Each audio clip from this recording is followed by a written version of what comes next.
ਫਰੀਦਾ ਬਾਰ ਪਰਾਏ ਬੈਸਣਾ ਸਾਈਂ ਮੁਝੇ ਨਾ ਦੇ ਜੇ ਤੂੰ ਇਵੇਂ ਰੱਖਸੀ ਜੀਓ ਸ਼ਰੀਰੋ ਲੈ। ਜੂਨ ਮਹੀਨੇ ਦੀ 30 ਤਰੀਕ ਹੈ ਜੀ ਔਰ ਵਰਾ 2025 ਦਿਨ ਮੰਗਲਵਾਰ। ਸਟੂਡੀਓ ਦੀਆਂ ਘੜੀਆਂ ਦੇ ਮੁਤਾਬਕ ਨਿਊਯਾਰਕ ਦੇ ਸਮੇਂ ਅਨੁਸਾਰ ਦੁਪਹਿਰ ਦੇ 12:02 ਹੋਏ ਨੇ ਜੀ ਔਰ ਖਾਲਿਸਤਾਨ ਦੇ ਸਮੇਂ ਅਨੁਸਾਰ ਰਾਤ ਦੇ 9:32 ਹੋਏ ਨੇ। ਮੈਂ ਆਪ ਜੀ ਦਾ ਹੋਸਟ ਮਨਵੀਰ ਸਿੰਘ ਟੀਵੀ 84 ਦੇ ਮੰਚ ਤੋਂ ਆਪ ਜੀ ਦਾ ਪਸੰਦੀਦਾ ਪ੍ਰੋਗਰਾਮ ਦਿਲ ਦੀਆਂ ਗੱਲਾਂ ਲੈ ਕੇ ਇੱਕ ਵਾਰ ਫੇਰ ਆਪ ਜੀ ਦੀ ਕਚਹਿਰੀ ਦੇ ਵਿੱਚ, ਆਪ ਜੀ ਦੀ ਸੇਵਾ ਦੇ ਵਿੱਚ ਹਾਜ਼ਰ ਹਾਂ ਜੀ। ਆਓ ਗੁਰੂ ਕਲਗੀਧਰ ਪਾਤਸ਼ਾਹ ਦੀ ਬਖਸ਼ੀ ਹੋਈ ਫਤਿਹ ਬੁਲੰਦ ਕਰੀਏ, ਗੱਜ ਕੇ ਆਖੋ ਜੀ ਵਾਹਿਗੁਰੂ ਜੀ ਕਾ ਖਾਲਸਾ ਵਾਹਿਗੁਰੂ ਜੀ ਕੀ ਫਤਿਹ।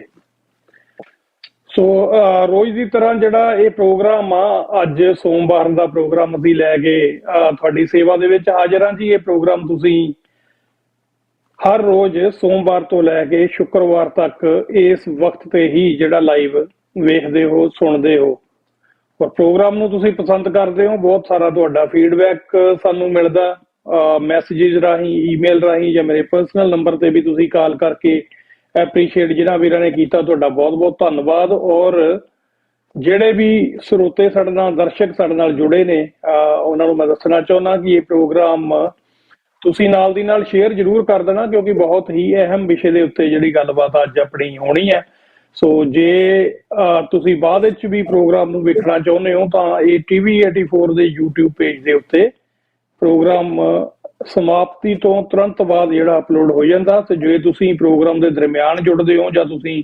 ਕਿਸੇ ਦਿਨ ਕਿਸੇ ਹੋਰ ਰੁਝੇਵੇਂ ਕਰਕੇ ਪ੍ਰੋਗਰਾਮ ਦੇ ਵਿੱਚ ਨਹੀਂ ਜੁੜ ਸਕੇ ਤੇ ਤੁਸੀਂ ਸਾਨੂੰ ਬਾਅਦ ਦੇ ਵਿੱਚ ਵੀ ਜਿਹੜਾ ਉਹ ਵੇਖ ਸਕਦੇ ਹੋ ਔਰ ਸ਼ੇਅਰ ਕਰ ਸਕਦੇ ਹੋ। ਔਰ ਇਹ ਪ੍ਰੋਗਰਾਮ ਜਿਹੜਾ ਟੀਵੀ 84 ਦੇ ਚੈਨਲ ਤੋਂ ਇਲਾਵਾ ਜਿੰਨੇ ਵੀ IPTV ਬਾਕਸਿਸ ਨੇ ਉਹਨਾਂ ਦੇ ਉੱਤੇ ਚੱਲਦਾ। ਉਸ ਤੋਂ ਇਲਾਵਾ ਇੱਕ ਜਿਹੜੀ ਐਪ ਨਵੀਂ ਅਸੀਂ ਲਾਂਚ ਕੀਤੀ ਹੈ ਉਹ ਆਈਫੋਨ ਦੇ ਉੱਤੇ ਉਪਲਬਧ ਹੈ ਜੀ। ਆਈਫੋਨ ਦੇ ਉੱਤੇ ਤੁਸੀਂ ਟੀਵੀ 84 ਦੀ ਪੰਜਾਬੀ ਦੇ ਵਿੱਚ 84 ਲਿਖਿਆ ਹੋਇਆ ਉਹਦੇ ਤੇ, ਉਹ ਤੁਹਾਨੂੰ ਪਤਾ ਲੱਗ ਜਾਏਗਾ। ਉਹ ਪਹਿਲੀ ਐਪ ਟੀਵੀ 84 ਦੀ ਉਹੀ ਆਉਂਦੀ ਹੈ ਤੇ ਉਹਨੂੰ ਤੁਸੀਂ ਕਰ ਸਕਦੇ ਹੋ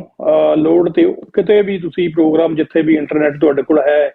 ਇਸ ਪ੍ਰੋਗਰਾਮ ਦੇ ਨਾਲ ਜੁੜ ਸਕਦੇ ਹੋ। ਔਰ ਇਹਦੇ ਤੋਂ ਇਲਾਵਾ ਜਿਹੜੀ ਐਂਡਰੋਇਡ ਐਪ ਆ ਉਹ ਅੰਡਰ ਪ੍ਰੋਸੈਸ ਆ, ਉਹ ਵੀ ਬਹੁਤ ਜਲਦ ਹੀ ਲਾਂਚ ਕਰ ਦਿੱਤੀ ਜਾਏਗੀ। ਸੋ ਜਦੋਂ ਹੀ ਲਾਂਚ ਹੋ ਗਈ ਅਸੀਂ ਤੁਹਾਨੂੰ ਉਹਦੇ ਬਾਰੇ ਦੱਸਾਂਗੇ, ਜਾਂ ਫਿਰ ਤੁਸੀਂ ਪ੍ਰੋਗਰਾਮ ਨੂੰ tv84.tv ਤੇ ਵੀ ਵੇਖ ਸੁਣ ਸਕਦੇ ਹੋ। ਸੋ ਫੇਸਬੁੱਕ ਤੇ ਵੀ ਇਹ ਚੱਲਦਾ ਜੀ। ਸੋ ਤਕਰੀਬਨ ਜਿੰਨੇ ਵੀ ਗੈਜਟਸ ਨੇ ਸਾਰਿਆਂ ਦੇ ਉੱਤੇ ਅਸੀਂ ਤੁਹਾਡੀ ਸੇਵਾ ਦੇ ਵਿੱਚ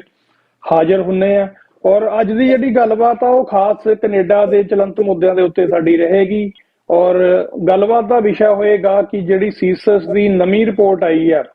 G7 ਤੋਂ ਬਾਅਦ, ਉਹਦੇ ਵਿੱਚ ਵੀ ਇਹ ਦੱਸਿਆ ਗਿਆ ਕਿ ਭਾਰਤ ਦੀ ਸਿਕਿਉਰਿਟੀ ਏਜੰਸੀ ਰਾਜ ਜਿਹੜੀ ਹੈ, ਜਾਂ ਭਾਰਤ ਦੀਆਂ ਹੋਰ ਏਜੰਸੀਆਂ ਨੇ, ਜਾਂ ਉਹਨਾਂ ਦੇ ਆਊਟਫਿਟਸ ਨੇ ਜਾਂ ਪ੍ਰੌਕਸੀਜ਼ ਨੇ, ਹਜੇ ਵੀ ਕੈਨੇਡਾ ਦੇ ਵਿੱਚ ਹਿੰਸਕ ਘਟਨਾਵਾਂ ਨੂੰ ਅੰਜਾਮ ਦੇ ਰਹੇ ਨੇ। ਭਾਵ ਕਿ ਜਿਹੜਾ ਟਰਾਂਸਨੈਸ਼ਨਲ ਰਿਪਰੈਸ਼ਨ ਵੱਡੇ ਪੱਧਰ ਦੇ ਉੱਤੇ ਉਹਦੇ ਬਾਰੇ ਗੱਲਬਾਤ ਆ, ਜਿਹੜੀ ਖਾਸ ਕਰਕੇ ਜਦੋਂ ਇੰਡੀਆ ਨੇ ਇਹ ਸਿੱਧੇ ਤੌਰ ਤੇ ਜਿਹੜਾ ਕੈਨੇਡਾ ਦੇ, ਅਮਰੀਕਾ ਦੇ ਵਿੱਚ, ਆਸਟ੍ਰੇਲੀਆ ਦੇ ਵਿੱਚ ਕੀਤਾ ਤੇ ਵੱਡੇ ਪੱਧਰ ਦੇ ਉੱਤੇ ਦੀ ਗੱਲਬਾਤ ਚੱਲੀ ਆ। ਔਰ ਇਸ G7 ਸਮਿਟ ਦੀ ਜਿਹੜਾ ਕੈਨੇਡਾ ਦੇ ਵਿੱਚ ਹਾਲ ਹੀ ਦੇ ਵਿੱਚ ਹੋਇਆ, ਉਹਦੀ ਜਿਹੜੀ ਇੱਕ ਸਾਂਝੀ ਸਟੇਟਮੈਂਟ ਜਿਹੜੀ ਜਾਰੀ ਕੀਤੀ ਗਈ ਸੀ, ਉਹਦੇ 'ਚ ਇਸ ਨੂੰ ਬੜੀ ਗੰਭੀਰਤਾ ਦੇ ਨਾਲ ਲਿਆ ਗਿਆ ਸੀ। ਸੋ ਉਸ ਸੈਸ਼ਨ ਤੋਂ ਬਾਅਦ ਵੀ ਜਿਹੜੀ ਸੀਸਸ ਦੀ ਦੁਬਾਰਾ ਰਿਪੋਰਟ ਆਈ ਆ, ਉਹਦੇ ਅਨੁਸਾਰ ਇਹ ਜਿਹੜੇ ਭਾਰਤੀ ਨੈਟਵਰਕ ਨੇ ਉਹ ਹਜੇ ਵੀ ਸਿੱਖਾਂ ਦੀਆਂ ਜ਼ਿੰਦਗੀਆਂ ਨੂੰ ਜਾਂ ਕੈਨੇਡੀਅਨ ਸਿਟੀਜ਼ਨਸ ਦੀਆਂ ਜ਼ਿੰਦਗੀਆਂ ਨੂੰ ਹਜੇ ਵੀ ਪ੍ਰਭਾਵਿਤ ਕਰ ਰਹੇ ਨੇ। ਸੋ ਇਸ ਸਾਰੀ ਗੱਲਬਾਤ ਲਈ ਅੱਜ ਸਾਡੇ ਨਾਲ ਮਹਿਮਾਨ ਵਜੋਂ ਜੁੜੇ ਨੇ ਸਰਦਾਰ ਪ੍ਰਭਜੋਤ ਸਿੰਘ ਜੀ, ਸਿੱਖ ਫੈਡਰੇਸ਼ਨ ਕੈਨੇਡਾ ਤੋਂ, ਇਹ ਲੀਗਲ ਕਾਉਂਸਲ ਵੀ ਨੇ ਸਿੱਖਾਂ ਦੇ। ਜਿਹੜੀ ਵੀ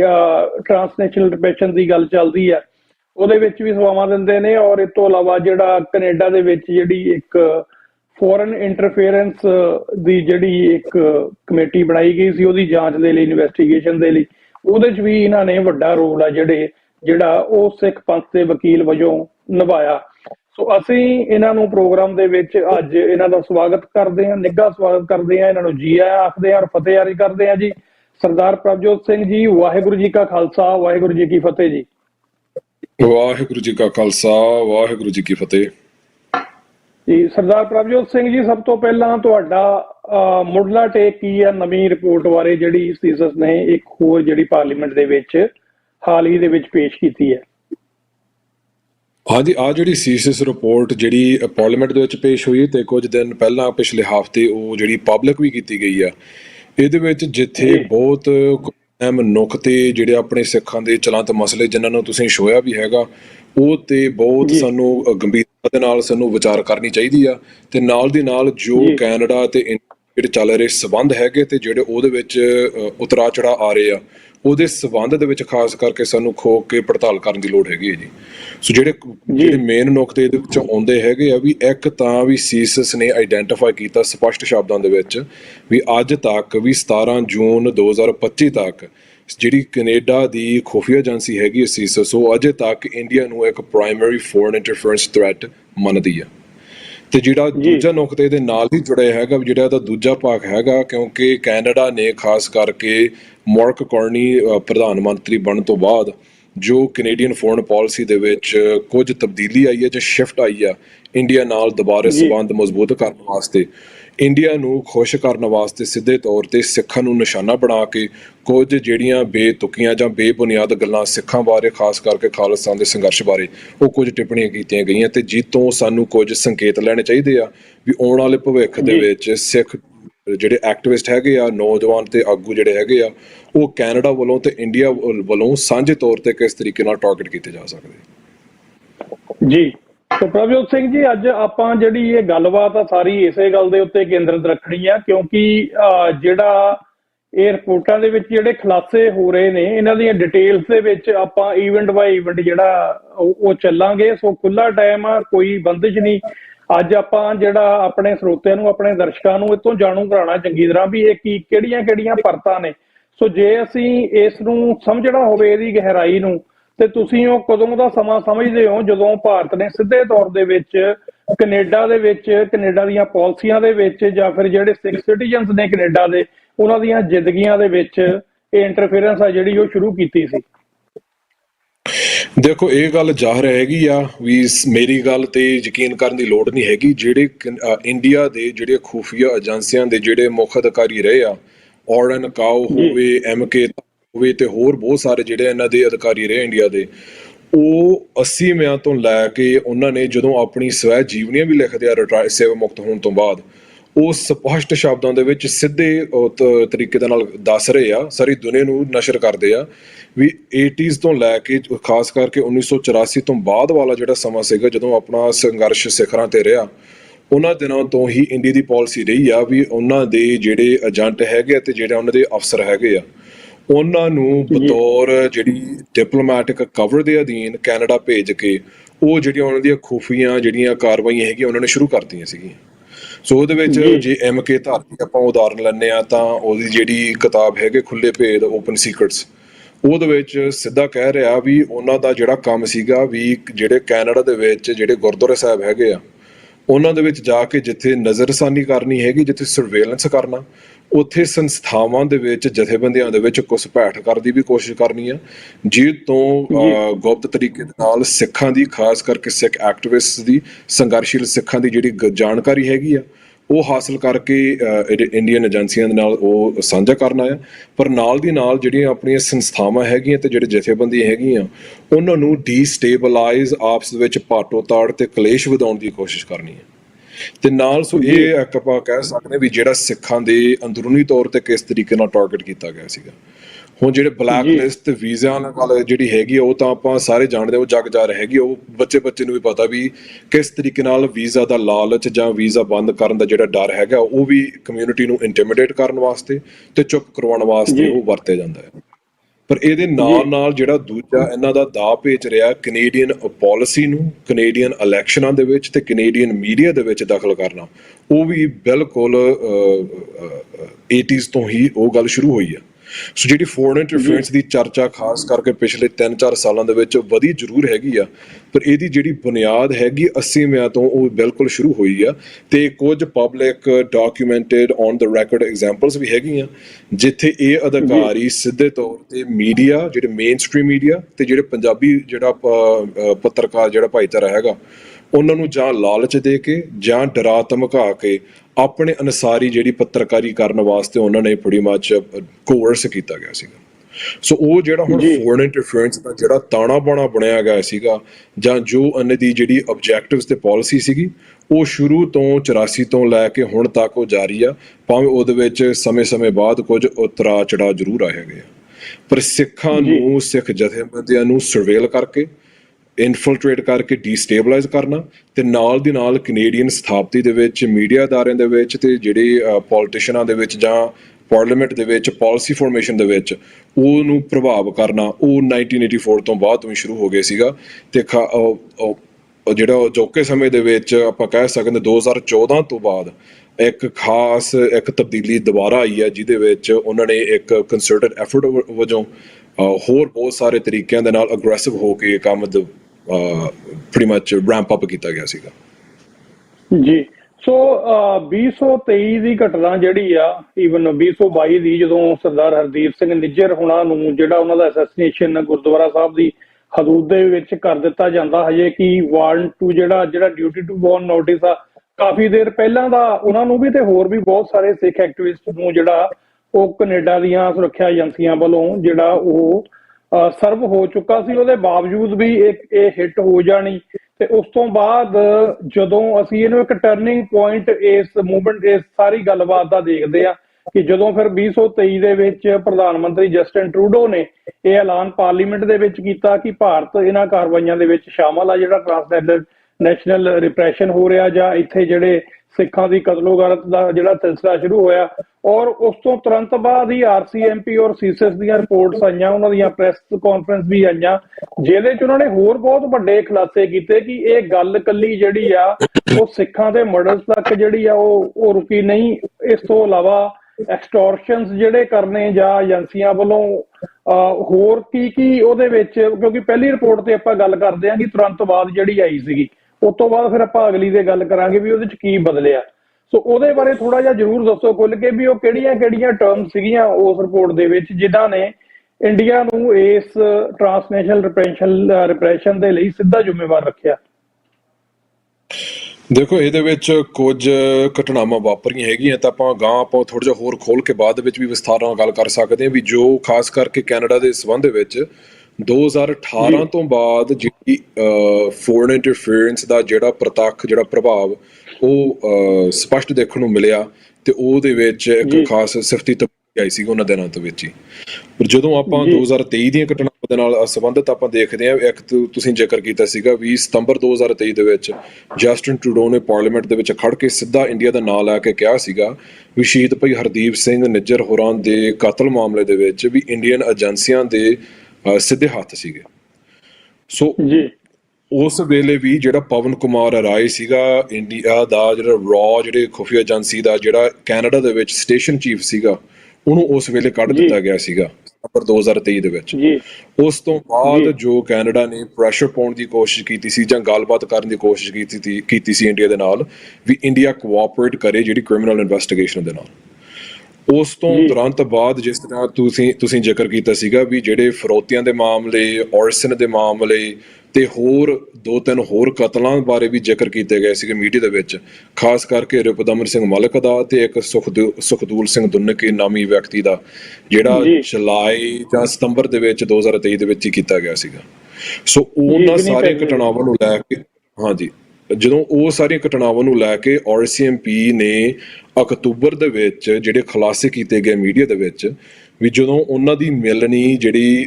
ਕੈਨੇਡਾ ਦੀ ਨੈਸ਼ਨਲ ਸਿਕਿਉਰਿਟੀ ਐਡਵਾਈਜ਼ਰ, RCMP ਦੇ ਚੀਫ ਤੇ ਜਿਹੜੇ ਹੋਰ ਕੁਝ ਅਧਿਕਾਰੀ ਸੀਗੇ, ਉਹ ਅਜੀਤ ਡੋਵਾਲ ਦੇ ਨਾਲ ਉਹ ਸਿੰਗਾਪੁਰ ਦੇ ਵਿੱਚ ਬਹਿ ਕੇ ਉਹਨਾਂ ਦੀ ਮਿਲਣੀ ਹੋਈ ਸੀਗੀ, ਜਿਹਦੇ ਵਿੱਚ ਉਹਨਾਂ ਨੇ ਗੱਲਬਾਤ ਉਹਨਾਂ ਦੇ ਸਾਹਮਣੇ ਰੱਖੀ ਵੀ ਸਾਡੇ ਕੋਲ ਸਾਰੇ ਸਬੂਤ ਪਏ ਆ ਵੀ ਜਿਹੜੇ ਇੰਡੀਆ ਦੇ ਜਿਹੜੇ ਕੌਂਸਲਖਾਨੇ ਹੈਗੇ ਕੈਨੇਡਾ ਦੇ ਵਿੱਚ ਵੀ ਉਸ ਥਾਂ ਤੋਂ, ਉਸ ਮਹਿਕਮੇ ਤੋਂ, ਉਹਨਾਂ ਦਫ਼ਤਰਾਂ ਦੇ ਵਿੱਚ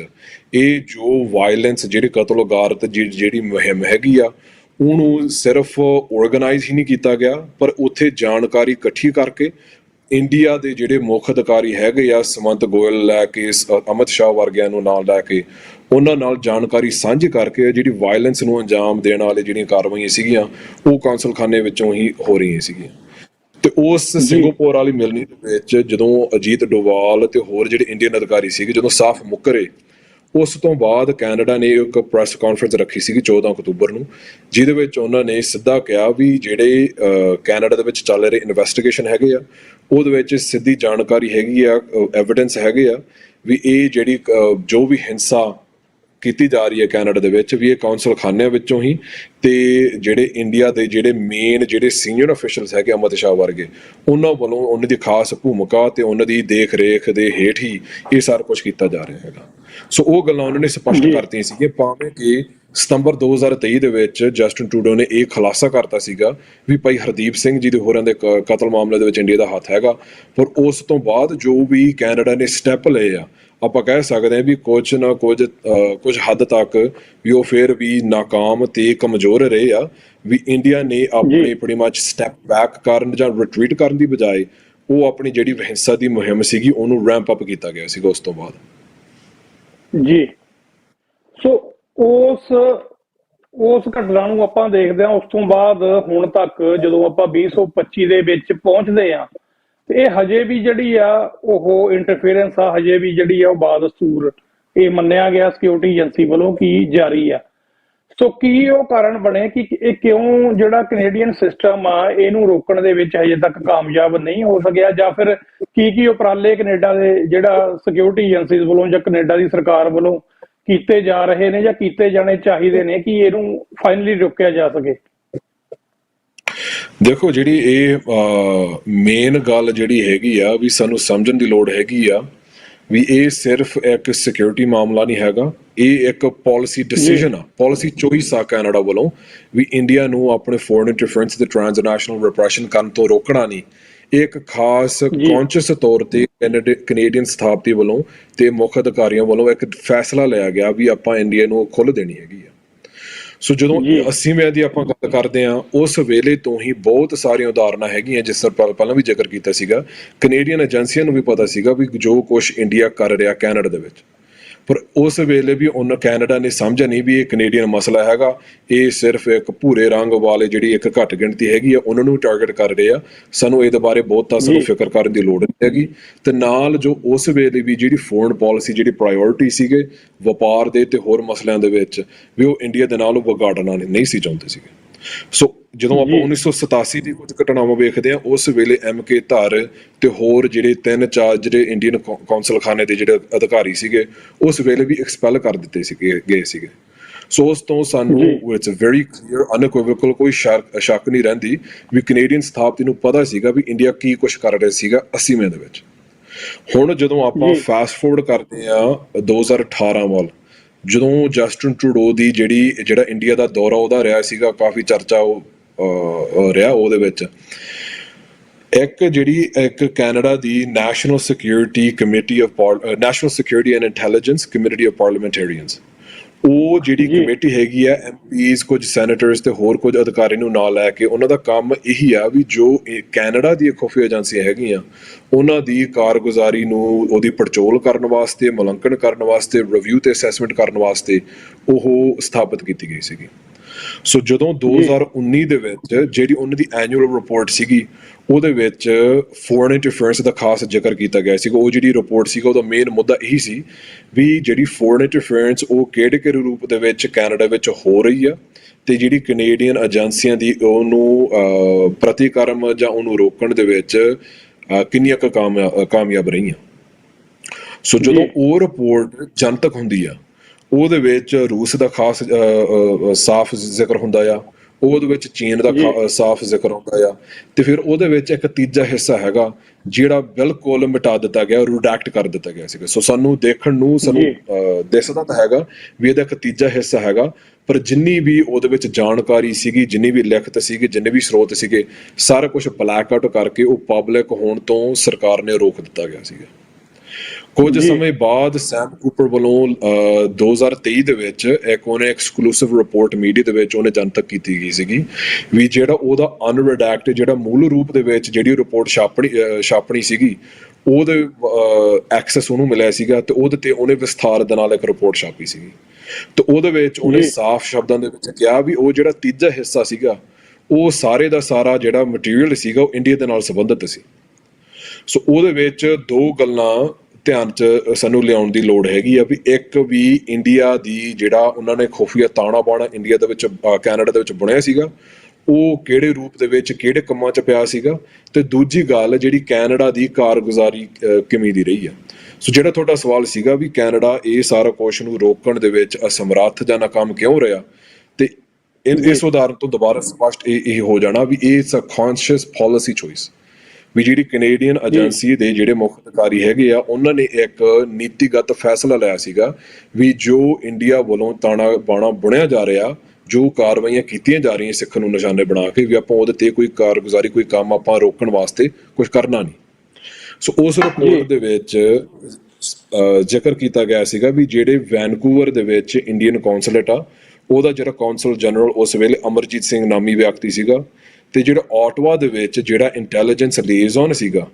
ਉਹਦਾ ਨਾਮ ਪਰਾਗ ਜੈਨ ਸੀ। ਪਰਾਗ ਜੈਨ ਬਹੁਤੇ ਤੁਹਾਡੇ ਸਰੋਤਿਆਂ ਨੇ ਵੀ ਨਾਂ ਸੁਣਿਆ ਹੋਣਾ ਪਿਛਲੇ ਦਿਨਾਂ ਦੇ ਵਿੱਚ, ਜਿਹਨੂੰ ਇੰਡੀਆ ਦੀ ਖੁਫੀਆ ਏਜੰਸੀ ਰॉ ਦਾ ਮੁੱਖ ਅਧਿਕਾਰੀ ਬਣਾ ਦਿੱਤਾ ਗਿਆ ਪਿਛਲੇ ਦਿਨਾਂ ਦੇ ਵਿੱਚ, ਜਿਹਦੇ ਇੱਕ ਹੋਰ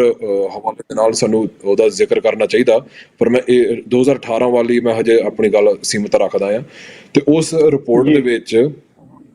ਲਿਖਿਆ ਗਿਆ ਸੀ ਕਿ ਵੀ ਜਿਹੜਾ ਪਰਾਗ ਜੈਨ ਤੇ ਅਮਰਜੀਤ ਸਿੰਘ ਨੇ ਇੰਡੀਅਨ ਇੰਟੈਲੀਜੈਂਸ ਨੈਟਵਰਕਸ ਦੇ ਐਸੈਟਸ, ਸੋਰਸਿਸ ਤੇ ਏਜੰਟਸ ਉਹ ਤੜਾ ਤੜ ਰਿਕਰੂਟ ਕਰ ਰਹੇ ਆ ਵੀ ਇੰਡੀਅਨ ਡਾਇਆਸਪੋਰਾ ਕਮਿਊਨਿਟੀ ਵਿੱਚੋਂ ਤੇ ਸਿੱਖ ਡਾਇਆਸਪੋਰਾ ਸਿੱਖ ਭਾਈਚਾਰੇ ਨੂੰ ਨਿਸ਼ਾਨਾ ਤੇ ਲਿਆ ਕੇ ਥੋੜੀ ਮੱਚ ਏਜੰਟ ਨੂੰ ਜਾਂ ਇੰਟੀਮੀਡੇਸ਼ਨ ਰਾਹੀਂ, ਕੋਰਸ਼ਨ ਰਾਹੀਂ, ਧੱਕੇ ਦੇ ਨਾਲ ਜਾਂ ਲਾਲਚ ਦੇ ਕੇ ਉਹ ਕੈਨੇਡੀਅਨ ਜਿਹੜੀ ਆਪਣੀਆਂ ਸਿੱਖ ਇੰਸਟੀਟਿਊਸ਼ਨਸ ਹੈਗੀਆਂ ਉਹਨਾਂ ਦੇ ਵਿੱਚ ਘੁਸਪੈਠ ਕਰਕੇ ਉਹਨਾਂ ਦੀ ਨਜ਼ਰਸਾਨੀ ਕਰਨੀ ਸੀਗੀ, ਸਰਵੇਲੈਂਸ ਕਰਨੀ ਸੀਗੀ, ਤੇ ਨਾਲ ਦੇ ਨਾਲ ਇਨਫਿਲਟਰੇਟ ਕਰਕੇ ਡੀਸਟੇਬਲਾਈਜ਼ ਕਰਨ ਦੀਆਂ ਕੋਸ਼ਿਸ਼ਾਂ ਚੱਲ ਰਹੀਆਂ ਸੀਗੀਆਂ, ਜਿਹਦਾ MK ਧਰ ਨੇ 80 ਦੇ ਵਿੱਚ ਵੀ ਜ਼ਿਕਰ ਕੀਤਾ ਸੀਗਾ ਵੀ ਜਿਹੜੀ ਇੰਡੀਆ ਦੀ ਪਾਲਿਸੀ ਰਹੀ ਆ ਉਹਦੇ ਵਿੱਚ ਕੋਈ ਬਦਲਾਅ ਨਹੀਂ ਆਇਆ। ਲਗਾਤਾਰ ਜੋ ਕੁਛ 80 ਚ ਕਰ ਰਹੇ ਸੀਗੇ 2016-17 ਦੇ ਵਿੱਚ ਵੀ ਸੀਸਸ ਦੇ ਮੁਤਾਬਕ ਉਹੋ ਜਿਹਾ ਕੰਮ ਉਹਨਾਂ ਨੇ ਬਹੁਤ ਅਗਰੈਸਿਵਲੀ ਹੋ ਕੇ ਆਪਣਾ ਕੰਮ ਜਿਹੜੇ ਪਹਿਲਾਂ ਕਰਦੇ ਸੀਗੇ ਉਹਨੂੰ ਰੈਂਪ ਅਪ ਕੀਤਾ ਗਿਆ ਸੀਗਾ। ਸੋ ਉਸ ਵੇਲੇ ਸੀਸਸ ਨੇ ਚਾਹਿਆ ਵੀ ਜੋ ਇੰਡੀਅਨ ਇੰਟੈਲੀਜੈਂਸ ਨੈਟਵਰਕ ਖੜੀ ਕੀਤੀ ਜਾ ਰਹੀ ਆ ਉਹਨੂੰ ਖਤਮ ਕਰਨ ਵਾਸਤੇ ਜਾਂ ਉਹਨੂੰ ਡਿਸਮੈਂਟਲ ਕਰਨ ਵਾਸਤੇ ਆਪਣੇ ਥ੍ਰੈਟ ਰਿਡਕਸ਼ਨਸ ਮੈਜਰਸ ਜਾਂ ਜੋ ਕਾਨੂੰਨੀ ਤੌਰ ਤੇ ਜੋ ਕੁਛ ਕਰ ਰਹੇ ਸੀਗੇ ਵੀ ਇੰਡੀਆ ਦੀ ਏਜੰਸੀ ਨੂੰ ਰੋਕਣਾ ਆ। ਪਰ ਉਹ ਕੋਈ ਵੀ ਕਾਰਵਾਈ ਕਰਨ ਤੋਂ ਪਹਿਲਾਂ ਸੀਸਸ ਨੂੰ prime ministers office, global affairs Canada ਤੋਂ ਇਜਾਜ਼ਤ ਲੈਣੀ ਪੈਂਦੀ ਆ। ਸੋ ਜਦੋਂ ਉਹ ਗੱਲਬਾਤ ਤੁਰੀ ਸੀਗੀ ਸੀਸਸ ਵਿਚਕਾਰ ਤੇ ਗਲੋਬਲ ਅਫੇਅਰਸ ਤੇ ਪ੍ਰਾਈਮ ਮਿਨਿਸਟਰਸ ਆਫਿਸ PMO ਦੇ ਵਿਚਕਾਰ, ਤਾਂ ਜਿਹੜੇ ਸਰਕਾਰੀ ਅਧਿਕਾਰੀ ਸੀਗੇ PMO ਤੋਂ ਤੇ ਗਲੋਬਲ ਅਫੇਅਰਸ ਤੋਂ ਉਹਨਾਂ ਨੇ ਸੀਸਸ ਨੂੰ ਕੋਰਾ ਨਾ ਕਰਤੀ ਸੀਗੀ ਵੀ ਤੁਸੀਂ ਇਹਨਾਂ ਦੇ ਖਿਲਾਫ ਕੋਈ ਕਾਰਵਾਈ ਨਹੀਂ ਕਰਨੀ, ਕਿਉਂਕਿ ਜੇ ਤੁਸੀਂ ਇਸ ਤਰੀਕੇ ਦੀ ਕੋਈ ਕਾਰਵਾਈ ਕੀਤੀ ਤਾਂ ਇੰਡੀਆ ਨੇ ਇਹਦਾ ਬੁਰਾ ਮਨਾ ਕੇ ਜੋ ਪ੍ਰਾਈਮ ਮਿਨਿਸਟਰ ਦੀ ਜਿਹੜੀ ਇੰਡੀਆ ਜਿਹੜਾ ਦੌਰਾ ਹੋਣਾ ਫਰਵਰੀ 2018 ਦੇ ਵਿੱਚ ਉਹਦੇ ਤੇ ਮਾੜੇ ਪ੍ਰਭਾਵ ਪੈ ਸਕਦੇ ਆ, ਤੇ ਨਾਲ ਦੇ ਨਾਲ ਜੋ ਸਸਕੈਚੂਅਨ ਦੀਆਂ ਦਾਲਾਂ ਪੈਦਾ ਕੀਤੀਆਂ ਜਾਂਦੀਆਂ ਜਿਨ੍ਹਾਂ ਨੂੰ ਐਕਸਪੋਰਟ ਕਰਨ ਦੀ ਕੋਸ਼ਿਸ਼ ਕੀਤੀ ਜਾ ਰਹੀ ਹੈ ਇੰਡੀਆ ਨੂੰ, ਉਹਦੇ ਵਪਾਰਕ ਸੰਬੰਧਾਂ ਤੇ ਮਾੜੇ ਅਸਰ ਪੈ ਸਕਦੇ ਆ। ਸੋ ਉਸ ਰਿਪੋਰਟ ਦੇ ਵਿੱਚ ਜਿਹੜਾ NZ ਕਾਪ ਜਿਹੜੀ ਪਾਰਲੀਮਾਨੀ ਕਮੇਟੀ ਸੀਗੀ ਉਹ ਇਸ ਸਿੱਟੇ ਤੇ ਪਹੁੰਚੀ ਸੀਗੀ ਵੀ ਫੋਰਨ ਇੰਟਰਫੇਰੈਂਸ ਨੂੰ ਰੋਕਣ ਦੀ ਨਾਕਾਮੀ ਦੇ ਪਿੱਛੇ ਇਹੀ ਗੱਲ ਹੈਗੀ ਆ ਵੀ ਇਹ ਫੋਰਨ ਪਾਲਿਸੀ ਡਿਸੀਜਨ ਬਣ ਜਾਂਦੀ ਹੈਗੀ ਆ, ਸਿਕਿਉਰਿਟੀ ਡਿਸੀਜਨ ਜਾਂ ਕਨਸਟੀਟਿਊਸ਼ਨਲ ਡਿਸੀਜਨ ਬਣਨ ਦੀ ਬਜਾਏ ਤਾਂ ਫੋਰਨ ਪਾਲਿਸੀ ਜਿਹੜੀ ਪ੍ਰਾਇੋਰਟੀਜ਼ ਹੈਗੇ ਜਿਹੜੇ ਇੰਡੀਆ ਕੈਨੇਡਾ ਦੇ ਜਿਹੜੇ ਆਬਜੈਕਟਿਵਸ ਹੈਗੇ ਆ ਉਹਨਾਂ ਨੂੰ ਤਰਜੀਹ ਦੇ ਕੇ ਜੋ ਕਨਸਟੀਟਿਊਸ਼ਨਲ ਹੱਕ ਆਪਣੇ ਹੈਗੇ ਆ, ਜਿਹੜੇ ਸੇਫਟੀ, ਸਿਕਿਉਰਿਟੀ ਦੇ, ਲਿਬਰਟੀ ਦੇ ਜਿਹੜੇ ਆਪਣੇ ਹੱਕ ਹਕੂਕ ਹੈਗੇ ਆ ਉਹਨਾਂ ਨੂੰ ਨੰਗੇ ਤਰੀਕੇ ਦੇ ਨਾਲ ਛਿੱਕੇ ਟੰਗ ਕੇ ਇੰਡੀਆ ਦੀ ਜਿਹੜੀ ਇੰਟੈਲੀਜੈਂਸ ਨੈਟਵਰਕਸ ਜਿਹੜੇ ਇੱਥੇ ਕੈਨੇਡਾ ਵਿੱਚ ਚੱਲ ਰਹੇ ਸੀਗੇ ਉਹਨਾਂ ਨੂੰ ਰੋਕਣ ਵਾਸਤੇ ਕੁਛ ਨਹੀਂ ਕੀਤਾ। ਤੇ ਆਪਾਂ ਅੰਦਾਜ਼ਾ ਲਾ ਸਕਦੇ ਹਾਂ ਵੀ ਇਹੀ ਜਿਹੜੇ ਇੰਟੈਲੀਜੈਂਸ ਨੈਟਵਰਕਸ ਸੀਗੇ ਜਿਨ੍ਹਾਂ ਨੇ ਭਾਈ ਹਰਦੀਪ ਸਿੰਘ ਸਮੇਤ ਹੋਰ ਇੱਥੇ ਕੈਨੇਡਾ ਵਿੱਚ ਰਹਿ ਰਹੇ ਸਿੱਖਾਂ ਦੇ ਕਤਲ ਵੀ ਕੀਤੇ ਆ, ਹੋਰ ਹਿੰਸਾ ਦੀਆਂ ਕਾਰਵਾਈਆਂ ਕੀਤੀਆਂ ਗਈਆਂ ਸੀਗੀਆਂ। ਸੋ ਕੈਨੇਡਾ ਨੇ ਉਹਨਾਂ ਨੂੰ ਰੋਕਣ ਤੋਂ ਸਿਰਫ ਨਾਕਾਮ ਜਾਂ ਅਸਮਰੱਥ ਨਹੀਂ ਰਹੀ, ਉਹਨਾਂ ਨੇ ਇੱਕ ਕੌਨਸ਼ੀਅਸ ਪਾਲਿਸੀ ਡਿਸੀਜਨ ਲਿਆ ਸੀਗਾ ਵੀ ਆਪਾਂ ਇਹਨਾਂ ਦੇ ਖਿਲਾਫ ਕੋਈ ਕਾਰਵਾਈ ਨਹੀਂ ਕਰਨੀ ਸੀਗੀ, ਤੇ ਜਿਹੜੇ ਉਹਦੇ ਸਿੱਟੇ ਸੀਗੇ ਸਿੱਖਾਂ ਨੂੰ ਭੁਗਤਣੇ ਪਏ ਸੀਗੇ। ਜੀ ਬਿਲਕੁਲ ਜੀ, ਪ੍ਰੋਗਰਾਮ ਤੁਸੀਂ ਵੇਖਦੇ ਜਾ ਰਹੇ ਹੋ, ਸੁਣਦੇ ਜਾ ਰਹੇ ਹੋ ਦਿਲ ਦੀਆਂ ਗੱਲਾਂ। ਮੈਂ ਆਪ ਜੀ ਦਾ ਹੋਸਟ ਮਨਵੀਰ ਸਿੰਘ ਪ੍ਰੋਗਰਾਮ ਨੂੰ ਹੋਸਟ ਕਰ ਰਿਹਾ, ਔਰ ਮੇਰੇ ਨਾਲ ਜੁੜੇ ਹੋਏ ਨੇ ਸਰਦਾਰ ਪ੍ਰਭਜੋਤ ਸਿੰਘ ਜਿਹੜੇ ਲੀਗਲ ਕੌਂਸਲ ਨੇ ਸਿੱਖ ਫੈਡਰੇਸ਼ਨ ਕੈਨੇਡਾ ਦੇ। ਸੋ ਬਹੁਤ ਸਾਰੇ ਅਹਿਮ ਜਾਣਕਾਰੀ ਜਿਹੜੀ ਬਹੁਤ ਸਾਰੇ ਖੁਲਾਸੇ ਕਰ ਰਹੇ ਨੇ ਸੀਸਸ ਤੇ RCMP ਦੀਆਂ ਆਪਣੀ ਰਿਪੋਰਟ ਦੇ ਵਿੱਚ, ਔਰ ਕੈਨੇਡੀਅਨ ਸਿਸਟਮ ਦੇ ਵਿੱਚ ਇਹ ਸਾਨੂੰ ਦੱਸ ਰਹੇ ਨੇ ਕਿ ਕੀ ਇਹੋ ਜਿਹੀਆਂ ਚੀਜ਼ਾਂ ਡਾਕੂਮੈਂਟਸ ਹੋਈਆਂ ਨੇ ਜਿਹੜੀਆਂ ਸਿੱਧਾ ਇਸ਼ਾਰਾ ਕਰਦੀਆਂ ਨੇ, ਸਿੱਧੇ ਸਬੂਤ ਨੇ ਭਾਰਤੀ ਦਖਲਅੰਦਾਜ਼ੀ ਦੇ ਕੈਨੇਡਾ ਦੇ ਵਿੱਚ, ਕਿਲਿੰਗਸ ਦੇ ਵਿੱਚ, ਐਕਸਟੋਰਸ਼ਨਸ ਦੇ ਵਿੱਚ, ਜਾਂ ਫਿਰ ਐਰਸਨਸ ਦੀਆਂ ਜਿਹੜੀਆਂ ਘਟਨਾਵਾਂ ਜਿਹਨੂੰ ਅੱਗਜਣੀ ਕਹਿ ਦਿੰਦੇ ਆ, ਉਹਦੇ ਵਿੱਚ ਸਿੱਧੇ ਰੋਲ ਜਿਹੜੇ ਨੇ ਕੈਨੇਡਾ ਤੋਂ ਗਵਰਨ ਹੋ ਰਹੇ ਨੇ, ਉਹਨਾਂ ਬਾਰੇ ਸਾਡੇ ਨਾਲ ਜਿਹੜੀ ਆ ਗੱਲਬਾਤ ਕਰ ਰਹੇ ਨੇ। ਔਰ ਜਿਹੜੇ ਵੀ ਦਰਸ਼ਕ ਸਾਡੇ ਨਾਲ ਲੇਟ ਜੁੜੇ ਨੇ ਤੇ ਤੁਹਾਡੀ ਮੈਂ ਦੱਸ ਦਿਆਂ ਕਿ ਇਹ ਪ੍ਰੋਗਰਾਮ ਲਾਈਵ YouTube ਤੇ ਵੀ ਚੱਲ ਰਿਹਾ, ਤੁਸੀਂ ਇਹਨੂੰ ਸ਼ੇਅਰ ਵੀ ਕਰ ਸਕਦੇ ਹੋ ਜੇ ਤੁਸੀਂ ਚਾਹੁੰਦੇ ਹੋ ਕਿ ਜਾਣਕਾਰੀ ਇਹ ਹੋਰ ਵੀ ਵੱਧ ਤੋਂ ਵੱਧ ਲੋਕਾਂ ਤੱਕ ਪਹੁੰਚਣੀ ਚਾਹੀਦੀ ਆ। ਔਰ ਇਹ ਪ੍ਰੋਗਰਾਮ ਆ ਜਿਹੜਾ ਪ੍ਰੋਗਰਾਮ ਖਤਮ ਹੋਣ ਤੋਂ ਬਾਅਦ ਰਾਈਟ ਵੇ ਜਿਹੜਾ ਇਹ ਅਪਡੇਟ ਵੀ ਜਿਹੜਾ ਅਪਲੋਡ ਵੀ ਹੋ ਜਾਏਗਾ YouTube ਦੇ ਉੱਤੇ, ਤੁਸੀਂ ਦੁਬਾਰਾ ਵੀ ਇਹਨੂੰ ਵੇਖ ਸਕਦੇ ਹੋ। ਔਰ TV84 ਤੇ ਵੀ ਇਹ ਇੱਕ ਵਾਰ ਫੇਰ ਜਿਹੜਾ ਰਿਪੀਟ ਇਹਦਾ ਪ੍ਰਸਾਰਿਤ ਬਾਅਦ ਕੀਤਾ ਜਾਂਦਾ। ਸੋ ਪ੍ਰਭਜੋਤ ਸਿੰਘ ਜੀ, ਤੁਸੀਂ ਬੜੀ ਅਹਿਮ ਜਾਣਕਾਰੀ ਸਾਡੇ ਨਾਲ ਸਾਂਝੀ ਕੀਤੀ ਆ, ਕਿਉਂਕਿ ਤੁਹਾਡੀਆਂ ਗੱਲਾਂ ਤੋਂ ਜਿਹੜੇ ਤੁਸੀਂ ਖੁਲਾਸੇ ਕਰ ਰਹੇ ਹੋ, ਇਹਨਾਂ ਰਿਪੋਰਟਾਂ ਦੇ ਜਿਹੜੇ ਹਵਾਲੇ ਦੇ ਕੇ ਕਰ ਰਹੇ ਹੋ, ਤੇ ਇਹਦੇ ਨਾਲ ਤਾਂ ਇਹ ਲੱਗ ਰਿਹਾ ਕਿ ਵਪਾਰ ਨੂੰ ਤਰਜੀਹ ਦਿੱਤੀ ਜਾ ਰਹੀ ਹੈ ਕੈਨੇਡੀਅਨ ਸਿਟੀਜ਼ਨ ਦੀਆਂ ਜ਼ਿੰਦਗੀਆਂ ਨਾਲੋਂ ਵੱਧ।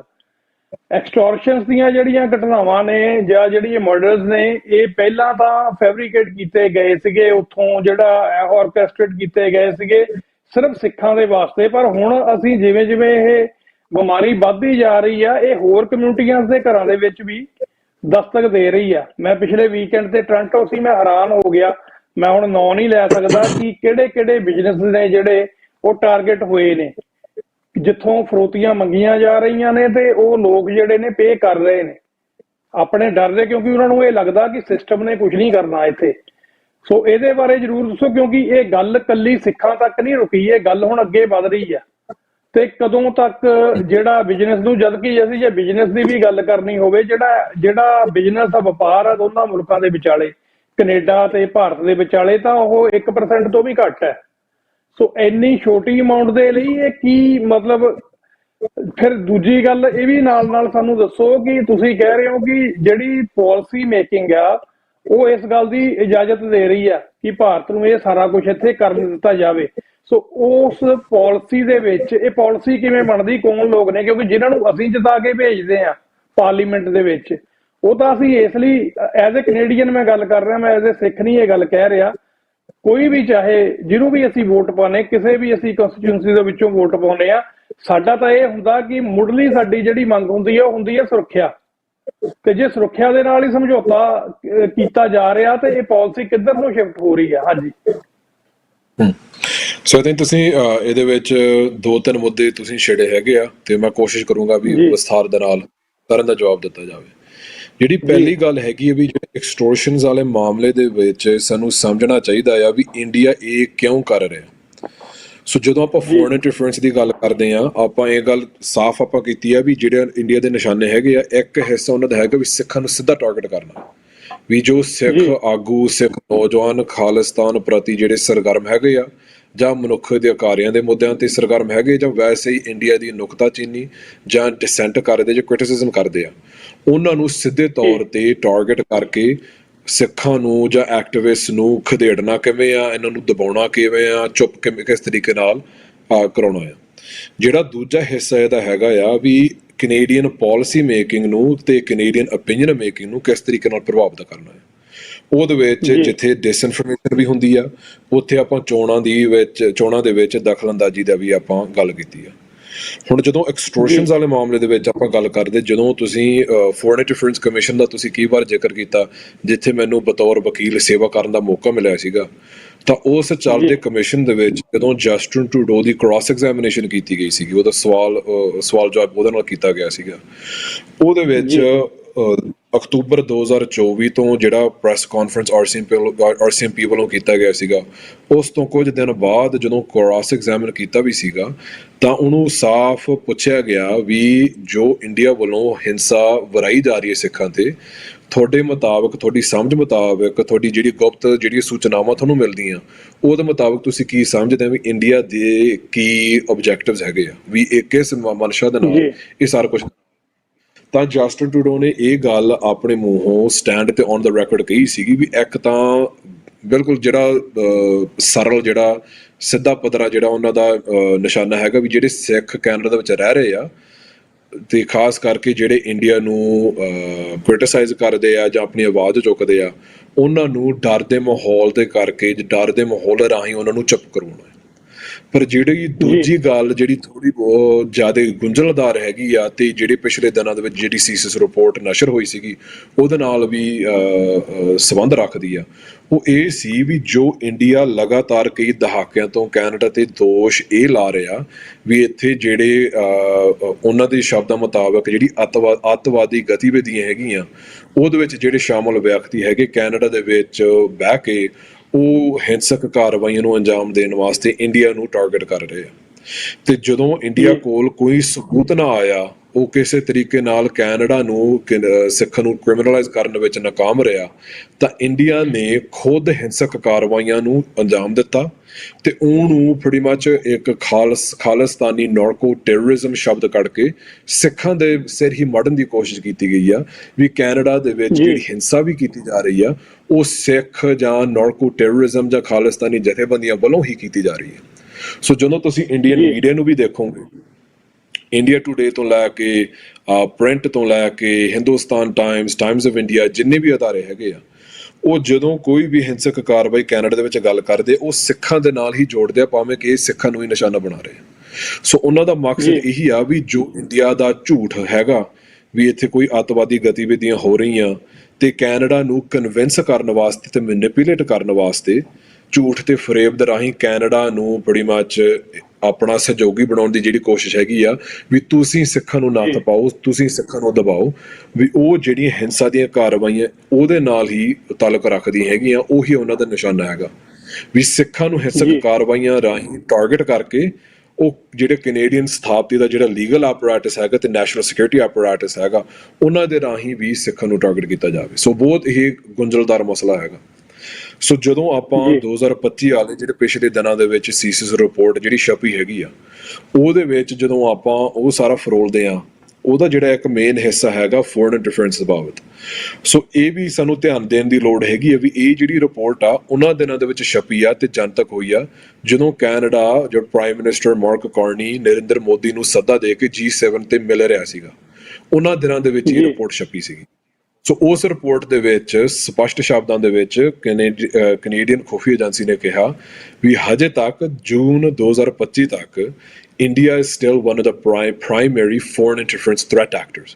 ਵੀ ਹਜੇ ਵੀ ਕੈਨੇਡਾ ਨੂੰ ਇੰਡੀਅਨ ਏਜੰਸੀਆਂ ਵੱਲੋਂ, ਇੰਡੀਅਨ ਕਰਿੰਦਿਆਂ ਵੱਲੋਂ ਖਤਰਾ ਆ। ਉਹਦੇ ਵਿੱਚ ਉਹਨਾਂ ਨੇ ਇਹ ਵੀ ਗੱਲ ਆਖੀ ਸੀ ਵੀ ਜਿੱਥੇ ਇੰਡੀਆ ਸਿੱਖ ਭਾਈਚਾਰੇ ਨੂੰ ਤੇ ਡਾਇਆਸਪੋਰਾ ਕਮਿਊਨਿਟੀਜ਼ ਨੂੰ ਟਾਰਗੇਟ ਕਰਦਾ, ਉੱਥੇ ਨਾਲ ਦੀ ਨਾਲ ਕੈਨੇਡੀਅਨ ਇੰਸਟੀਟਿਊਸ਼ਨਸ ਤੇ ਇਲੈਕਟਿਡ ਅਫੀਸ਼ੀਅਲਸ ਨੂੰ ਟਾਰਗੇਟ ਕਰਦਾ।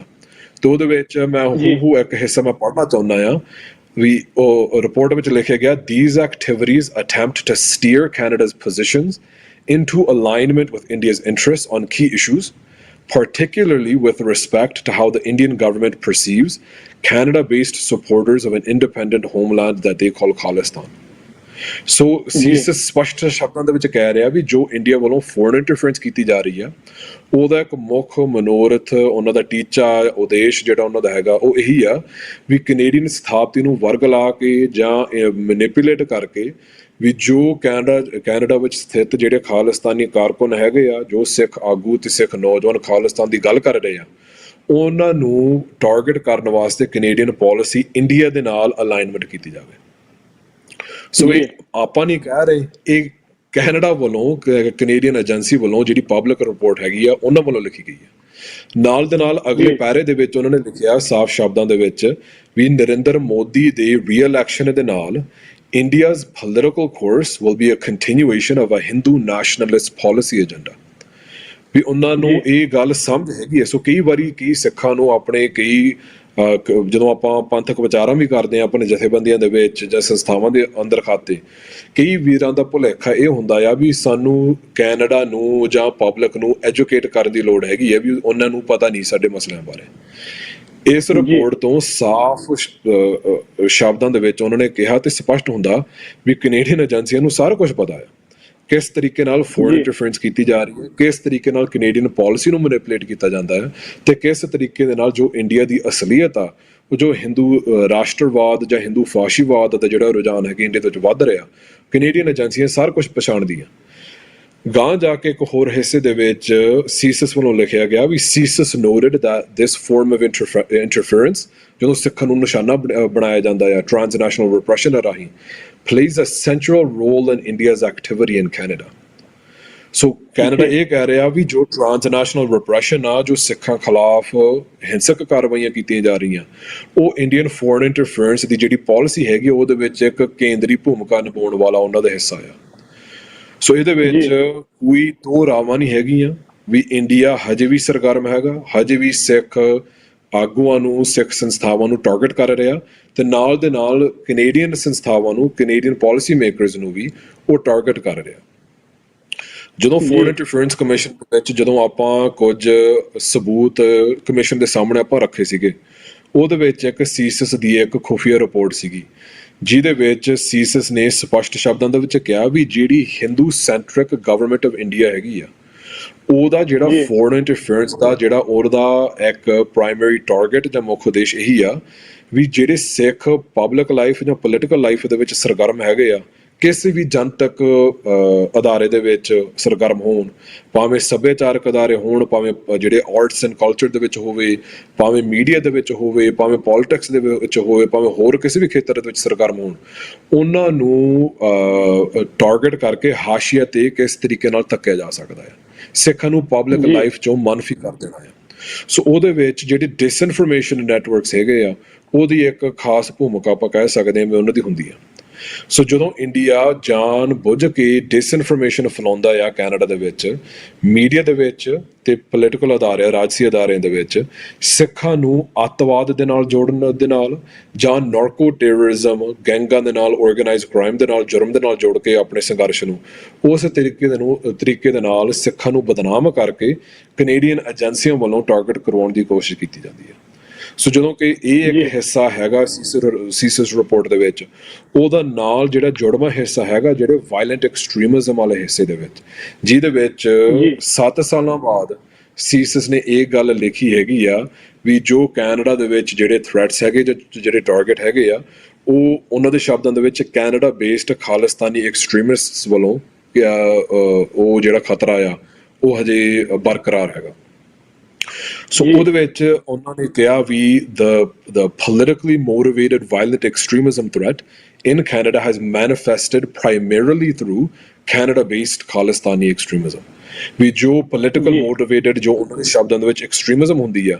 ਉਹਦਾ ਜਿਹੜਾ ਮੁੱਖ ਖਤਰਾ ਹੈਗਾ ਉਹ ਖਾਲਿਸਤਾਨੀ, ਉਹਨਾਂ ਦੇ ਸ਼ਬਦਾਂ ਵਿੱਚ ਖਾਲਿਸਤਾਨੀ ਐਕਸਟ੍ਰੀਮਿਸਟ ਵਜੋਂ ਹੀ ਹੈਗਾ। ਉਹਦੇ ਵਿੱਚ ਉਹਨਾਂ ਨੇ ਇਹ ਗੱਲ ਦਾ ਵੀ ਜ਼ਿਕਰ ਕੀਤਾ ਵੀ ਜਿਹੜੇ ਲੈਜਿਟਿਮੇਟ ਪੀਸਫੁਲ ਤਰੀਕੇ ਦੇ ਨਾਲ ਨੌਨ ਵਾਇਲੈਂਟ ਐਡਵੋਕੇਸੀ ਆ, ਖਾਲਿਸਤਾਨ ਦੀ ਗੱਲ ਕਰਦੇ, ਉਹ ਐਕਸਟ੍ਰੀਮਿਜ਼ਮ ਨਹੀਂ ਹੈਗਾ। ਪਰ ਉਹਨਾਂ ਨੇ ਇਹ ਦਿਖਾਉਣ ਦੀ ਕੋਸ਼ਿਸ਼ ਕੀਤੀ ਆ ਵੀ ਕੁਝ ਗੈਰ ਕਾਨੂੰਨੀ ਗਤੀਵਿਧੀਆਂ ਕੈਨੇਡਾ ਦੇ ਵਿੱਚ ਵੀ ਹੁੰਦੀਆਂ। ਹੁਣ ਇਹਦਾ ਤੁਹਾਨੂੰ ਥੋੜਾ ਜਿਹਾ ਰੁਕਣਾ ਚਾਹੂੰਗਾ ਕਿਉਂਕਿ ਇਹ ਖਾਸ ਚਰਚਾ ਦਾ ਵਿਸ਼ਾ ਹੈਗਾ, ਕਿਉਂਕਿ ਇੰਡੀਅਨ ਮੀਡੀਆ ਨੇ ਇਸ ਇੱਕ ਪਾਰਟਿਕੂਲਰ ਟਰਮ ਨੂੰ ਲੈ ਕੇ, ਇੱਕ ਪਾਰਟਿਕੂਲਰ ਉਹਨਾਂ ਨੇ ਹਿੱਸੇ ਨੂੰ ਲੈ ਕੇ ਬਹੁਤ ਵੱਡਾ ਪ੍ਰਚਾਰ ਆਰੰਭ ਕੀਤਾ ਕਿ ਹੁਣ ਜਿਹੜੀ ਖਾਲਿਸਤਾਨ ਦੀ ਗੱਲ ਆ ਉਹ ਕੈਨੇਡਾ ਦੇ ਵਿੱਚ ਕਰਨ ਨਹੀਂ ਦਿੱਤੀ ਜਾਊਗੀ, ਤੇ ਜਿਹੜੇ ਕੈਨੇਡੀਅਨ ਸਿੱਖ ਨੇ ਜਿਹੜੇ ਖਾਲਿਸਤਾਨ ਦੀ ਗੱਲ ਕਰਦੇ ਆ ਉਹਨਾਂ ਨੂੰ ਇਹਨਾਂ ਨੇ ਟੈਰਰਿਸਟ ਐਲਾਨਤਾ ਜੀ, ਇਹਨਾਂ ਨੂੰ ਅੱਤਵਾਦੀ ਐਲਾਨਤਾ। ਇਹੋ ਜਿਹਾ ਬਹੁਤ ਸਾਰਾ ਜਿਹੜਾ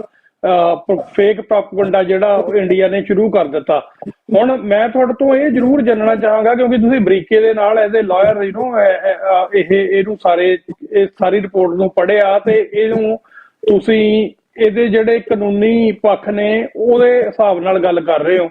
ਸੋ ਮੇਰਾ ਸਵਾਲ ਇਹ ਆ ਵੀ ਜਿਵੇਂ ਤੁਸੀਂ ਇਹ ਸਾਰੀਆਂ ਰਿਪੋਰਟਸ ਦੇ ਵਿੱਚ ਥਰੂ ਆਊਟ ਇੰਡੀਆ ਨੇ ਕੀ ਕੀਤਾ, ਉਹਦੀਆਂ ਐਕਚੁਅਲ ਐਗਜ਼ਾਮਪਲਸ ਦਿੱਤੀਆਂ ਨੇ ਕਿ ਇੱਥੇ ਐਕਸਟੋਰਸ਼ਨਸ ਹੋਏ, ਇੱਥੇ ਮਰਡਰਸ ਹੋਏ, ਇੱਥੇ ਅਰਸਨਸ ਹੋਈਆਂ, ਇੱਥੇ ਰਿਪੋਰਟਾਂ ਕਹਿ ਰਹੀਆਂ ਨੇ ਕਿ ਪਾਰਟੀਕੂਲਰ ਆਹ ਚੀਜ਼ਾਂ ਜਿਹੜੀਆਂ ਆ ਇਹ ਇੰਡੀਅਨ ਗਵਰਨਮੈਂਟ ਨੇ ਕੀਤੀਆਂ, ਜਿਹਦੇ ਚੱਲਦਿਆਂ ਇੰਡੀਆ ਦੇ ਡਿਪਲੋਮੈਟ ਵੀ ਕਿਕ ਆਊਟ ਕੀਤੇ ਗਏ, 5 ਕੰਟਰੀਜ਼ ਤੋਂ ਰਾਹ ਦੇ ਟੇਬਲ ਆ ਜਿਹੜੇ ਉਹ ਵੀ ਗੋਲਡ ਕੀਤੇ ਗਏ, ਕੋਈ ਅਧਿਕਾਰਤ ਟੇਬਲ ਨਹੀਂ ਬਚਿਆ 5 ਕੰਟਰੀਜ਼ ਕਿਉਂਕਿ ਸਭ ਨੂੰ ਆਪਣੀ ਆਪਣੀ ਕੰਟਰੀ ਦਾ ਫਿਕਰ ਆ। ਪਰ ਜਦੋਂ ਸਿੱਖ ਐਕਸਟ੍ਰੀਮਿਸਟ ਦੀ ਗੱਲ ਕੀਤੀ ਆ ਇਹਨਾਂ ਨੇ ਇਸ ਰਿਪੋਰਟ ਦੇ ਵਿੱਚ, ਤੇ ਕੋਈ ਪਾਰਟਿਕੂਲਰ ਹਵਾਲੇ ਦਿੱਤੇ ਨੇ ਕਿ ਸਿੱਖ ਐਕਸਟ੍ਰੀਮਿਸਟ ਨੇ ਜਿਹੜੇ ਉਹਨਾਂ ਨੇ ਆਹ ਘਟਨਾਵਾਂ ਕੈਨੇਡਾ ਦੇ ਵਿੱਚ ਕੀਤੀਆਂ? ਦੇਖੋ, ਇਹ ਬਹੁਤ ਹੀ ਗੰਭੀਰ ਮੁੱਦਾ ਹੈਗਾ, ਗੁੰਝਲਦਾਰ ਵੀ ਕੁਝ ਹੱਦ ਤੱਕ ਹੈਗਾ, ਪਰ ਸਿੱਖਾਂ ਨੂੰ ਇਹਦੇ ਜਿਹੜੀ ਸਮਝ ਹੈਗੀ ਆ, ਬਹੁਤ ਇਹਨੂੰ ਗਹਿਰਾਈ ਦੇ ਵਿੱਚ ਜਾ ਕੇ ਸਮਝਣਾ ਚਾਹੀਦਾ ਹੈਗਾ ਵੀ ਇਹ ਕੀ ਕੁਝ ਵਾਪਰ ਰਿਹਾ, ਕਿਉਂ ਵਾਪਰ ਰਿਹਾ, ਆਪਾਂ ਇਹਨੂੰ ਜੀ ਕਿਸ ਨਜ਼ਰੀਏ ਨਾਲ ਸਮਝਣਾ ਆ ਤੇ ਇਹਦੇ ਬਾਬਤ ਆਪਾਂ ਕੀ ਕਾਰਵਾਈ ਕਰਨੀ ਹੈਗੀ ਆ। ਸੋ ਇਹਦੇ ਜੀ ਸੰਬੰਧ ਦੇ ਵਿੱਚ ਜਿੱਦਾਂ ਤੁਸੀਂ ਕਿਹਾ ਵੀ ਕਾਨੂੰਨੀ ਨੁਕਤਾ ਨਿਗਾਹ ਤੋਂ ਆਪਾਂ ਇਹਨੂੰ ਕਿਵੇਂ ਸਮਝੀਏ, ਉਹਦੀ ਅਸਲੀਅਤ ਕੀ ਆ ਜਾਂ ਕੀ ਉਦਾਹਰਨਾਂ ਹੈਗੀਆਂ, ਉਹਦੇ ਬਾਰੇ ਵੀ ਆਪਾਂ ਗੱਲ ਕਰਾਂਗੇ। ਪਰ ਇਹਦੇ ਸੰਬੰਧ ਦੇ ਵਿੱਚ ਮੈਂ 3 ਨੁਕਤੇ ਰੱਖਣਾ ਚਾਹੁੰਦਾ ਹਾਂ। ਸੋ ਪਹਿਲੀ ਗੱਲ ਜੀ ਹੈਗੀ ਆ ਵੀ ਸਿੱਖ ਨਜ਼ਰੀਏ ਤੋਂ ਇਹ ਜਿਹੜੀ ਖਾਲਿਸਤਾਨੀ ਐਕਸਟ੍ਰੀਮਿਜ਼ਮ ਜਿਹੜਾ ਸ਼ਬਦ ਹੈਗਾ ਉਹਨੂੰ ਕਿਸ ਤਰੀਕੇ ਨਾਲ ਸਮਝਣਾ ਚਾਹੀਦਾ ਤੇ ਆਪਾਂ ਪ੍ਰਤੀਕਰਮ ਕਿਸ ਤਰੀਕੇ ਨਾਲ ਦੇਣਾ। ਦੂਜਾ, ਜੀ ਇਹ ਤੱਥਾਂ ਦੇ ਆਧਾਰ ਤੇ ਅਸਲੀਅਤ ਇਸ ਦੋਸ਼ ਦੀ ਕਿੰਨੀ ਕੁ ਹੈਗੀ ਆ ਤੇ ਇਹਦੇ ਕੀ ਮਾਇਨੇ ਆ ਤੇ ਇਹਦੇ ਪਿੱਛੇ ਕਾਰਨ ਕੀ ਹੈਗੇ ਆ, ਤੇ ਨਾਲ ਦੇ ਨਾਲ ਇਹਨੂੰ ਜਿਹੜੇ ਪੋਲੀਟੀਕਲ ਪ੍ਰੋਸੈਸ, ਜਿਵੇਂ ਆਪਾਂ ਸ਼ੁਰੂਆਤ ਦੇ ਵਿੱਚ ਗੱਲ ਕਹੀ ਆ ਵੀ ਇਹ ਇੱਕ ਫੋਰਨ ਪਾਲਿਸੀ ਆਬਜੈਕਟਿਵਸ ਦੇ ਨਾਲ ਸੰਬੰਧਿਤ ਗੱਲਬਾਤ ਹੈਗੀ ਆ ਤੇ ਵਪਾਰ ਦੇ ਨਾਲ ਸੰਬੰਧਿਤ ਗੱਲ ਹੈਗੀ ਆ, ਵੀ ਇਹਦਾ ਪੋਲੀਟੀਕਲ ਜੀ ਸੰਦਰਭ ਹੈਗਾ ਕੀ ਹੈਗਾ, ਜਿਹਦੇ ਤੋਂ ਆਪਾਂ ਇਸ ਸਾਰੀਆਂ ਘਟਨਾਵਾਂ ਨੂੰ ਆਪਾਂ ਹੋਰ ਸਮਝ ਸਕਦੇ ਹਾਂ। ਜੀ ਸੋ ਜਿਹੜਾ ਪਹਿਲਾ ਨੁਕਤਾ ਹੈਗਾ ਵੀ ਡੈਫੀਨੇਸ਼ਨ ਦਾ ਜਾਂ ਸਮਝਣ ਦਾ, ਵੀ ਇਹਦੇ ਵਿੱਚ ਇਹਨਾਂ ਨੇ ਖਾਲਿਸਤਾਨੀ ਐਕਸਟ੍ਰੀਮਿਜ਼ਮ ਦਾ ਜਿਹੜਾ ਲਕਬ ਉਹਨਾਂ ਨੇ ਦਿੱਤਾ ਆ। ਜਦੋਂ ਆਪਾਂ ਇਹਦੀ ਰਿਸਪੌਂਸ ਦੇਣਾ, ਇਹ ਬਹੁਤ ਜ਼ਿਆਦਾ ਜ਼ਰੂਰੀ ਹੈਗਾ ਵੀ ਆਪਾਂ ਕਿਸੇ ਹੀਣ ਭਾਵਨਾ ਦੇ ਵਿੱਚੋਂ ਜਾਂ ਕਿਸੇ ਡਰ ਵਿੱਚੋਂ ਆਪਣਾ ਜਵਾਬ ਨਹੀਂ ਦੇਣਾ, ਆਪਣਾ ਪ੍ਰਤੀਕਰਮ ਨਹੀਂ ਦੇਣਾ ਹੈਗਾ। ਜੀ ਜਿਹੜਾ ਆਪਣਾ ਸਿੱਖ ਸੰਘਰਸ਼ ਹੈਗਾ, ਜਦੋਂ ਸਿੱਖ ਰਾਜਨੀਤੀ ਦੀ ਗੱਲ ਕਰਦੇ ਆ, ਸੰਘਰਸ਼ ਦੀ ਗੱਲ ਕਰਦੇ ਆ, ਸਾਨੂੰ ਸਮਝਣਾ ਚਾਹੀਦਾ ਵੀ ਸਿੱਖਾਂ ਦਾ ਜਿਹੜਾ ਆਦਰਸ਼ ਆ, ਜਿਹੜਾ ਆਪਣਾ ਸੰਕਲਪ ਆ, ਉਹ ਗੁਰੂ ਸਾਹਿਬ ਵੱਲੋਂ ਜਿਹੜੇ ਬਖਸ਼ਿਸ਼ ਸਿਧਾਂਤ ਹੈਗੇ ਆ, ਸੰਕਲਪ ਹੈਗੇ ਆ, ਇਸ ਧਰਤੀ ਉੱਪਰ ਬੇਗਮਪੁਰਾ ਹਲੇਮੀ ਰਾਜ, ਖਾਲਸਾ ਜੀ ਕੇ ਬੋਲੋ ਬਾਲੇ, ਜਿਸ ਨੂੰ ਪੰਥ ਨੇ ਅਜੋਕੇ ਦੌਰ ਦੇ ਵਿੱਚ ਖਾਲਿਸਤਾਨ ਦਾ ਨਾਂ ਦਿੱਤਾ ਆ, ਉਹ ਆਪਣਾ ਜੀ ਸੰਘਰਸ਼ ਹੈਗਾ, ਉਹ ਆਪਣਾ ਮੁੱਖ ਟੀਚਾ ਹੈਗਾ। ਤੇ ਉਸ ਚੱਲ ਰਹੇ ਸੰਘਰਸ਼ ਦੇ ਵਿੱਚ ਜੋ ਵੀ ਗੁਰ ਸਿਧਾਂਤ ਦੇ ਮੁਤਾਬਕ ਜੋ ਵੀ ਹੀਲੇ ਵਸੀਲੇ ਮਹਾਰਾਜ ਨੇ ਸਾਨੂੰ ਬਖਸ਼ੇ ਆ, ਉਹ ਸਿੱਖਾਂ ਵਾਸਤੇ ਸਾਰੇ ਜਾਇਜ਼ ਹੈਗੇ ਆ। ਸੋ ਜੋ ਆਪਣੇ ਇਤਿਹਾਸ ਦੇ ਵਿੱਚ ਸ਼ਾਨਾ ਮਤਾ ਸੰਘਰਸ਼ ਲੜਾਇਆ ਗਿਆ, ਜਿਹਦਾ ਇੱਕ ਪ੍ਰਮੁੱਖ ਹਿੱਸਾ ਇਹ ਵੀ ਰਿਹਾ ਵੀ ਹਥਿਆਰਬੰਦ ਤਾਕਤ ਦੇ ਆਧਾਰ ਤੇ ਸਿੱਖਾਂ ਨੇ ਇਨਸਾਫ ਲਿਆ, ਇਨਸਾਫ ਵੰਡਿਆ ਤੇ ਰਾਜ ਸਥਾਪਿਤ ਕਰਨ ਵਾਸਤੇ ਸਰਗਰਮ ਰਹੇ। ਉਹ ਸਿੱਖਾਂ ਜੀ ਮੁਤਾਬਕ, ਆਪਣੇ ਗੁਰ ਸਿਧਾਂਤ ਮੁਤਾਬਕ ਤੇ ਜਿਹੜੇ ਇੰਟਰਨੈਸ਼ਨਲ ਕਾਨੂੰਨ ਮੁਤਾਬਕ ਉਹ ਬਿਲਕੁਲ ਜਾਇਜ਼ ਹੈਗਾ। ਸੋ ਜਦੋਂ ਆਪਾਂ ਖਾਲਿਸਤਾਨੀ ਐਕਸਟ੍ਰੀਮਿਜ਼ਮ ਦੀ ਗੱਲ ਹੁੰਦੀ ਹੈ ਜਾਂ ਜੋ ਇਹ ਦੋਸ਼ ਇੰਡੀਆ ਸਾਡੇ ਸਿਰ ਮੜਨ ਦੀ ਕੋਸ਼ਿਸ਼ ਕਰ ਰਿਹਾ, ਇਹ ਬਹੁਤ ਜ਼ਰੂਰੀ ਜੀ ਆ ਵੀ ਆਪਾਂ ਇਹਦੇ ਪ੍ਰਤੀ ਆਪਾਂ ਜਾਗਰੂਕ ਹੋਈਏ, ਸੁਚੇਤ ਹੋਈਏ ਤੇ ਜ਼ਿੰਮੇਵਾਰ ਤਰੀਕੇ ਦੇ ਨਾਲ ਆਪਾਂ ਇਹਨੂੰ ਰਿਸਪੌਂਡ ਕਰਨਾ। ਕਿਸੇ ਵੀ ਚੇਪ ਦੇ ਵਿੱਚ ਜਾਂ ਹੈਜ਼ਿਟੇਸ਼ਨ ਦੇ ਵਿੱਚ ਜਾਂ ਡਰ ਦੇ ਵਿੱਚ ਆਪਾਂ ਆਪਣੇ ਸੰਘਰਸ਼ ਨੂੰ ਢਾਹ ਲਾ ਕੇ ਜਾਂ ਬਦਨਾਮ ਕਰਕੇ ਜਾਂ ਉਹਨਾਂ ਦੇ ਦਿੱਤੇ ਲਕਬ ਅਪਣਾ ਕੇ ਆਪਾਂ ਕੋਈ ਪ੍ਰਤੀਕਰਮ ਨਹੀਂ ਦੇਣਾ। ਸੋ ਸਾਡੇ ਵੱਲੋਂ ਜੋ ਜੀ ਵੀ ਗੁਰ ਸਿਧਾਂਤ ਮੁਤਾਬਕ ਸੰਘਰਸ਼ ਕਰ ਰਹੇ ਆ, ਜਿੰਨੇ ਵੀ ਗੁਰਮੁਖ ਸੱਜਣ ਸਰਗਰਮ ਹੈਗੇ ਸੰਘਰਸ਼ ਦੇ ਵਿੱਚ, ਉਹ ਆਪਣੇ ਇੱਕ ਹਿੱਸਾ ਹੈਗਾ, ਸਤਿਕਾਰਯੋਗ ਹਿੱਸਾ ਹੈਗਾ, ਜਿਹੜਾ ਗੁਰੂ ਪੰਥ ਦਾ ਆਪਣਾ ਆਪਾਂ ਕਹਿ ਸਕਦੇ ਹਾਂ ਆਪਾਂ ਹਰਿਆਵਲ ਦਸਤਾ ਹੈਗਾ, ਜਿਹਨਾਂ ਵੈਨਗਾਰਡ ਹੈਗਾ, ਜਿਹੜੇ ਸਤਿਕਾਰਤ ਸ਼ਖਸੀਅਤਾਂ ਤੇ ਜਥੇਬੰਦੀਆਂ ਵੀ ਰਹੀਆਂ, ਜਿਨ੍ਹਾਂ ਦਾ ਸ਼ਾਨਾ ਮਤਾ ਇਤਿਹਾਸ ਰਿਹਾ। ਸੋ ਸਭ ਤੋਂ ਜਿਹੜੀ ਜੀ ਅਹਿਮ ਗੱਲ ਹੈਗੀ ਵੀ ਆਪਾਂ ਆਪਣੀ ਅਣਖ ਇੱਜ਼ਤ ਦੇ ਨਾਲ, ਗੈਰਤ ਦੇ ਨਾਲ ਆਪਾਂ ਜਵਾਬ ਦੇਣਾ। ਆਪਾਂ ਕਿਸੇ ਡਰ ਦੇ ਵਿੱਚ ਜਾਂ ਨੀਵੀਂ ਪਾ ਕੇ ਆਪਾਂ ਇਸ ਤੋਂ ਆਪਾਂ ਹੈਜ਼ਿਟੇਟ ਜਾਂ ਪਾਸਾ ਵੱਟਣ ਦੀ ਕੋਸ਼ਿਸ਼ ਨਹੀਂ ਕਰਨੀ। ਜੀ ਜਿਹੜੀ ਦੂਜੀ ਗੱਲ ਹੈਗੀ ਆ, ਫਿਰ ਜਦੋਂ ਆਪਾਂ ਇਹਦਾ ਜਵਾਬ ਦੇਣਾ ਜਾਂ ਆਪਾਂ ਪ੍ਰਤੀਕਰਮ ਦੇਣਾ ਜਾਂ ਇਹਦੇ ਤੇ ਕੋਈ ਕਾਰਵਾਈ ਕਰਨੀ ਹੈਗੀ ਹੈ, ਉਹ ਸਾਨੂੰ ਤੱਥਾਂ ਦੇ ਆਧਾਰ ਤੇ ਸਾਨੂੰ ਦੇਣੀ ਚਾਹੀਦੀ ਹੈ। ਸੋ ਜੀ ਜਿਵੇਂ ਤੁਸੀਂ ਜ਼ਿਕਰ ਕੀਤਾ ਵੀ ਇਹਦੇ ਜਦੋਂ ਸੀਸਿਸ ਰਿਪੋਰਟ ਦੇ ਵਿੱਚ ਇਹ ਗੱਲ ਲਿਖੀ ਗਈ ਆ ਵੀ ਇਹਦੇ ਕੀ ਉਦਾਹਰਨਾਂ ਦਿੱਤੀਆਂ ਗਈਆਂ ਜਾਂ ਜੀ ਕਿਹੜੇ ਬੇਸਿਸ ਜਾਂ ਜਸਟੀਫਿਕੇਸ਼ਨ ਦਿੱਤੇ ਗਏ ਆ, ਇਸ ਰਿਪੋਰਟ ਦੇ ਵਿੱਚ ਕੁਝ ਨਹੀਂ ਦਿੱਤਾ ਗਿਆ। ਤੇ ਜਿਹੜੇ ਜੀ ਸ਼ਬਦ ਵਰਤਿਆ ਗਿਆ ਵੀ since the mid 80s the primary threat in Canada has manifested through Canada-based Khalistani extremists। ਜੇ ਜੀ ਇਹ ਅਸਲੀਅਤ ਹੁੰਦੀ, ਜੇ ਵਾਕਈ ਇਸ ਤਰੀਕੇ ਨਾਲ ਹੁੰਦਾ ਵੀ ਕੈਨੇਡਾ ਨੂੰ ਪ੍ਰਾਇਮਰੀ ਸਿਕਿਉਰਿਟੀ ਥ੍ਰੈਟ ਖਾਲਿਸਤਾਨੀ ਜਥੇਬੰਦੀਆਂ ਜਾਂ ਆਗੂਆਂ ਜਾਂ ਕਾਰਕੁਨਾਂ ਵੱਲੋਂ ਹੁੰਦੀ, ਤਾਂ ਇਹ ਜਿਹੜੇ ਸ਼ਬਦ ਹੈਗੇ ਆ, ਇਹ ਪਹਿਲਾਂ ਕਿਸੇ ਵੀ ਰਿਪੋਰਟ ਦੇ ਵਿੱਚ ਦਰਜ ਕਿਉਂ ਨਹੀਂ ਹੋਈ? ਜੇ ਮਿਡ 80s ਤੋਂ ਲੈ ਕੇ ਜੇ ਲਗਭਗ ਪਿਛਲੇ 4 ਦਹਾਕਿਆਂ ਤੋਂ ਇਹ ਥ੍ਰੈਟ ਰਿਹਾ, ਤਾਂ ਪਹਿਲਾਂ ਇਸ ਦਾ ਜ਼ਿਕਰ ਕਿਉਂ ਨਹੀਂ ਕੀਤਾ ਗਿਆ? ਜੀ ਜੇ ਇਹ ਵਾਕਈ ਕੋਈ ਥ੍ਰੈਟ ਹੁੰਦਾ ਜਾਂ ਵਾਕਈ ਇਹੋ ਜਿਹੀਆਂ ਗਤੀਵਿਧੀਆਂ ਹੁੰਦੀਆਂ ਹੋਣ, ਤਾਂ ਇਸ ਰਿਪੋਰਟ ਦੇ ਵਿੱਚ ਕਿਸੇ ਵੀ ਜਥੇਬੰਦੀ, ਕਿਸੇ ਵੀ ਵਿਅਕਤੀ, ਕਿਸੇ ਵੀ ਘਟਨਾ ਦਾ ਜ਼ਿਕਰ ਕਿਉਂ ਨਹੀਂ ਕੀਤਾ ਗਿਆ? ਬਾਕੀ ਰਿਪੋਰਟ ਜਦੋਂ ਬਿਲਕੁਲ ਵੇਖਦੇ ਆ ਤਾਂ ਸਪਸ਼ਟ ਹੋਰ ਜਥੇਬੰਦੀਆਂ ਦੀਆਂ ਉਦਾਹਰਨਾਂ ਦਿੱਤੀਆਂ ਜਾਂਦੀਆਂ, ਕੁਝ ਕੈਨੇਡਾ ਦੇ ਵਿੱਚ ਕੀਤੀਆਂ ਘਟਨਾਵਾਂ ਦਾ ਜ਼ਿਕਰ ਕੀਤਾ ਜਾਂਦਾ ਹੈ ਜਾਂ ਵਿਅਕਤੀਆਂ ਦਾ ਜ਼ਿਕਰ ਕੀਤਾ ਜਾ ਰਿਹਾ ਵੀ ਇਸ ਗੱਲ ਦੇ ਆਧਾਰ ਤੇ ਆਪਾਂ ਇਹ ਕਹਿ ਰਹੇ ਹਾਂ ਵੀ ਫਲਾਨੀ ਜਥੇਬੰਦੀ, ਫਲਾਨੀ ਲਹਿਰ ਜਾਂ ਫਲਾਨੇ ਵਿਅਕਤੀ ਕੈਨੇਡਾ ਨੂੰ ਸਿਕਿਉਰਿਟੀ ਥ੍ਰੈਟ ਉਹ ਪ੍ਰੈਜ਼ੈਂਟ ਕਰਦੇ ਆ। ਇਸ ਰਿਪੋਰਟ ਦੇ ਵਿੱਚ, ਇਸ ਹਿੱਸੇ ਦੇ ਵਿੱਚ ਇਹੋ ਜਿਹੀ ਕੋਈ ਗੱਲਬਾਤ ਨਹੀਂ ਹੈਗੀ। ਸੋ ਦੁਬਾਰਾ ਫਿਰ ਸਾਨੂੰ ਜਿਹੜਾ ਆਪਣੇ ਪਿਛੋਕੜ ਦਾ ਸਾਨੂੰ ਰਿਵਿਊ ਕਰਨਾ ਚਾਹੀਦਾ ਵੀ ਇਹ ਜੇਕਰ ਪਹਿਲਾਂ ਕਿਤੇ ਹੋਇਆ ਜਾਂ ਕਦੋਂ ਹੋਇਆ, ਕਿਸ ਤਰੀਕੇ ਨਾਲ ਹੋਇਆ। ਇੱਕ ਵਾਰ 2018 ਦੇ ਵਿੱਚ ਇਹੋ ਜਿਹੀ ਸ਼ਬਦਾਵਲੀ ਵਰਤੀ ਗਈ ਸੀ ਕਿ ਇੱਕ ਪਬਲਿਕ ਸੇਫਟੀ ਰਿਪੋਰਟ ਦੇ ਵਿੱਚ ਉਦੋਂ ਹੋਈ ਆ ਜਦੋਂ ਜਸਟਿਨ ਟਰੂਡੋ ਇੰਡੀਆ ਜਾ ਕੇ ਆਏ ਸੀਗਾ। ਇੰਡੀਆ ਦੇ ਨਾਲ ਵਪਾਰਕ ਸਬੰਧ ਵਧਾਉਣ ਦੀ ਕੋਸ਼ਿਸ਼ ਕੀਤੀ ਜਾ ਰਹੀ ਸੀਗੀ ਤੇ ਜਦੋਂ ਮੁੜ ਕੇ ਉਹਨੇ ਇੰਡੀਆ ਦੇ ਨਾਲ ਇੱਕ ਸਿਕਿਉਰਿਟੀ ਕੋਆਪਰੇਸ਼ਨ ਫਰੇਮਵਰਕ ਉਹਨੇ ਸਾਈਨ ਕਰਕੇ ਉਹ ਵਾਪਸ ਆਏ ਸੀਗਾ। ਉਸ ਤੋਂ ਤੁਰੰਤ ਬਾਅਦ ਜਦੋਂ ਸਿੱਖ ਜਥੇਬੰਦੀਆਂ ਨੇ ਆਪਣਾ ਰੋਸ ਜਤਾਇਆ ਸੀਗਾ ਵੀ ਤੁਸੀਂ ਜੇ ਇਹ ਗੱਲ ਦਰਜ ਕਰਨੀ ਹੈਗੀ ਆ ਤਾਂ ਸਾਨੂੰ ਕੋਈ ਸਬੂਤ ਦਿਵੋ, ਉਸ ਤੋਂ ਬਾਅਦ ਇਹ ਗੱਲ ਉਸ ਰਿਪੋਰਟ ਵਿੱਚੋਂ ਕੱਢ ਕੇ ਦੁਬਾਰਾ ਉਹਦਾ ਜਿਹੜਾ ਦੂਜਾ ਐਡੀਸ਼ਨ ਹੈਗਾ ਉਹ ਛਾਪਿਆ ਗਿਆ ਸੀਗਾ। ਸੋ ਜੀ 2018 ਤੋਂ ਲੈ ਕੇ ਹੁਣ ਤੱਕ 2025 ਤੱਕ ਇਹ ਪਹਿਲਾਂ ਕਿਸੇ ਵੀ ਰਿਪੋਰਟ ਦੇ ਵਿੱਚ ਇਹਦਾ ਜ਼ਿਕਰ ਕਦੇ ਨਹੀਂ ਹੋਇਆ। 2018 ਚ ਹੋਇਆ, 2025 ਚ ਹੋਇਆ ਤੇ 2018 ਤੇ 25 ਦੇ ਵਿੱਚ ਜਿਹੜੀ ਸਿਮਿਲੈਰਿਟੀਜ਼ ਜਾਂ ਜਿਹੜੀ ਕੋਇਨਸੀਡੈਂਸ ਜਾਂ ਜਿਹੜੇ ਦਾ ਕਾਰਨ ਇਹੀ ਆ ਵੀ ਉਹਨਾਂ ਹੀ ਸਾਲਾਂ ਦੇ ਵਿੱਚ ਕੈਨੇਡੀਅਨ ਅਧਿਕਾਰੀਆਂ ਦੀ ਸਿੱਧੀ ਇੰਡੀਅਨ ਅਧਿਕਾਰੀਆਂ ਦੇ ਨਾਲ ਉਹਨਾਂ ਦੀ ਮਿਲਣੀ ਹੁੰਦੀ ਆ। ਤਾਂ ਜਿਹੜੇ ਜੀਓਪੋਲਿਟੀਕਲ ਸਬੰਧ ਜਾਂ ਵਪਾਰਕ ਸਬੰਧਾਂ ਨੂੰ ਵਧਾਉਣ ਵਾਸਤੇ ਇਹ ਗੱਲ ਇੰਡੀਆ ਦੀ ਮੰਨੀ ਜਾ ਰਹੀ ਆ ਵੀ ਜੇ ਕੈਨੇਡਾ ਚਾਹੁੰਦਾ ਆ ਵੀ ਆਪਾਂ ਸਟ੍ਰੈਟੇਜਿਕ ਸਬੰਧ ਜਾਂ ਵਪਾਰਕ ਸਬੰਧ ਵਧਾਉਣੇ ਆ ਤਾਂ ਇੰਡੀਆ ਦੀ ਸ਼ਰਤ ਇਹੀ ਹੁੰਦੀ ਆ ਵੀ ਤੁਸੀਂ ਇੱਥੇ ਸਿੱਖਾਂ ਨੂੰ ਟਾਰਗੇਟ ਕਰਕੇ ਉਹਨਾਂ ਨੂੰ ਨੱਥ ਪਾਵੋ। ਜਦੋਂ 2018 ਦੀ ਗੱਲ ਕਰਦੇ ਆ, ਉਸ ਦੌਰੇ ਤੋਂ ਬਾਅਦ ਕੈਨੇਡਾ ਦੇ ਵਿੱਚ ਸਿੱਖਾਂ ਦੇ ਵਿੱਚ ਤਾਂ ਚਰਚਾ ਹੋਣੀ ਸੀਗੀ, ਪਰ ਇੱਥੇ ਆਮ ਜਿਹੜੀ ਕੈਨੇਡੀਅਨ ਮੀਡੀਆ ਦੇ ਵਿੱਚ ਤੇ ਜਿਹੜੇ ਪਾਲਿਸੀ ਅਫੀਸ਼ੀਅਲਸ ਦੇ ਵਿੱਚ, ਬਿਊਰੋਕ੍ਰੇਸੀ ਦੇ ਵਿੱਚ, ਅਫਸਰਸ਼ਾਹੀ ਦੇ ਵਿੱਚ ਵੀ ਬਹੁਤ ਚਰਚਾ ਇਹਦੀ ਹੋਈ ਸੀਗੀ। ਉਹਦਾ ਕਾਰਨ ਇਹ ਸੀ ਵੀ ਜਦੋਂ ਟਰੂਡੋ ਇੰਡੀਆ ਨੂੰ ਗਿਆ ਸੀਗਾ, ਕੈਨੇਡਾ ਦਾ ਜਿਹੜਾ national security adviser Daniel Jean ਸੀਗਾ, ਉਹਨੇ ਔਨ ਦਾ ਰੈਕੋਰਡ, ਜਿਹੜੀ ਅਗੇਨ ਬਿਲਕੁਲ ਅਨੋਖੀ ਜਾਂ ਯੂਨੀਕ ਗੱਲ ਹੈਗੀ ਆ, ਆਮ ਕਰਕੇ NSA ਮੀਡੀਆ ਨੂੰ ਸਿੱਧੀ ਬਰੀਫਿੰਗ ਕਦੇ ਨਹੀਂ ਦਿੰਦਾ। 2018 ਦੇ ਵਿੱਚ ਉਹਨੇ ਸਿੱਧੀ ਬਰੀਫਿੰਗ ਦਿੱਤੀ ਸੀਗੀ ਵੀ ਕੈਨੇਡੀਅਨ ਸਰਕਾਰ ਖਿਲਾਫ, ਜਸਟਿਨ ਟਰੂਡੋ ਦੇ ਖਿਲਾਫ ਇੱਕ ਆਰਗੇਨਾਈਜ਼ਡ ਇੰਟੈਲੀਜੈਂਸ ਨੈਟਵਰਕਸ ਵੱਲੋਂ ਇੱਕ ਡਿਸਇਨਫੋਰਮੇਸ਼ਨ ਮੁਹਿੰਮ ਆਰਗੇਨਾਈਜ਼ ਕੀਤੀ ਗਈ ਆ ਵੀ ਕੈਨੇਡਾ ਨੂੰ ਟਾਰਗੇਟ ਕਰਕੇ, ਜਸਟਿਨ ਟਰੂਡੋ ਨੂੰ ਟਾਰਗੇਟ ਕਰਕੇ ਇਸ ਗੱਲ ਤੇ ਵੀ ਕੈਨੇਡਾ ਦੇ ਵਿੱਚ ਅੱਤਵਾਦੀ ਹੈਗੇ ਆ, ਵੀ ਕੈਨੇਡਾ ਇਹਨਾਂ ਨੂੰ ਕੋਈ ਰੋਕਣ ਵਾਸਤੇ ਕੋਈ ਕਾਰਵਾਈ ਨਹੀਂ ਕਰਦੀ। ਤੇ ਉਸ ਡਿਸਇਨਫੋਰਮੇਸ਼ਨ ਰਾਹੀਂ ਕੈਨੇਡੀਅਨ ਸਰਕਾਰ ਨੂੰ ਦਬਾਅ ਹੇਠ ਪਾਇਆ ਗਿਆ ਵੀ ਤੁਸੀਂ ਸਿੱਖਾਂ ਖਿਲਾਫ ਕੁਝ ਕਾਰਵਾਈ ਕਰੋ। ਤੇ ਉਹ ਜਦੋਂ ਕੈਨੇਡੀਅਨ ਏਜੰਸੀਆਂ ਸਿੱਧੀਆਂ ਖੁਦ ਕਹਿ ਰਹੀਆਂ ਵੀ ਡਿਸਇਨਫੋਰਮੇਸ਼ਨ ਰਾਹੀਂ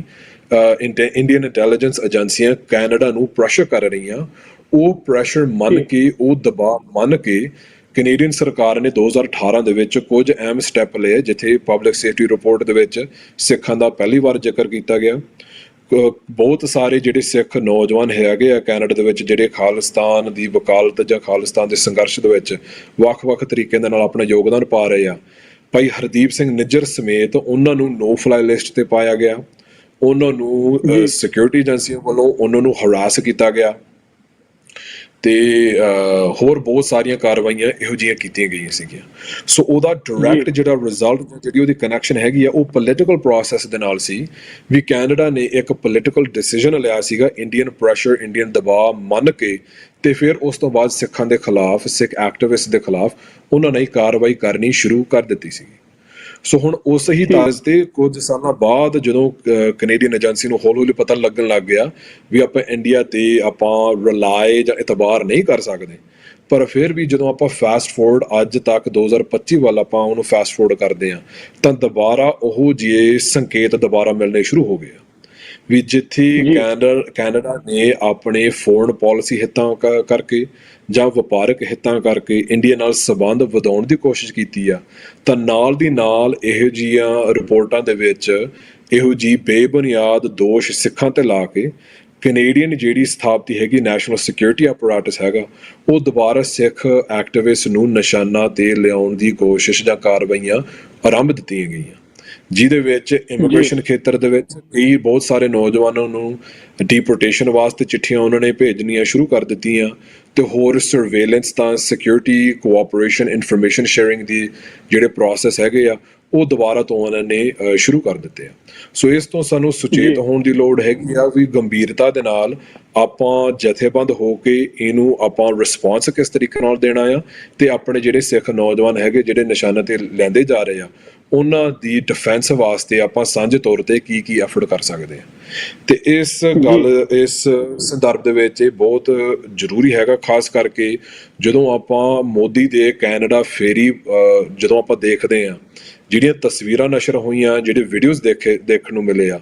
ਜਦੋਂ ਮੋਦੀ ਪ੍ਰਾਈਮ ਮਿਨਿਸਟਰ ਕਾਰਨੀ ਨੂੰ ਮਿਲਿਆ ਸੀਗਾ ਉਸ ਕਮਰੇ ਦੇ ਵਿੱਚ, ਉਸ ਮਿਲਣੀ ਦੇ ਵਿੱਚ ਅਜੀਤ ਡੋਵਾਲ ਵੀ ਹਾਜ਼ਰ ਸੀਗਾ, ਜਿਹੜਾ ਇੰਡੀਆ ਦਾ ਨੈਸ਼ਨਲ ਸਿਕਿਉਰਿਟੀ ਐਡਵਾਈਜ਼ਰ ਹੈਗਾ, ਜਿਹਨੇ ਟ੍ਰਾਂਸਨੈਸ਼ਨਲ ਮੁਹਿੰਮ ਨੂੰ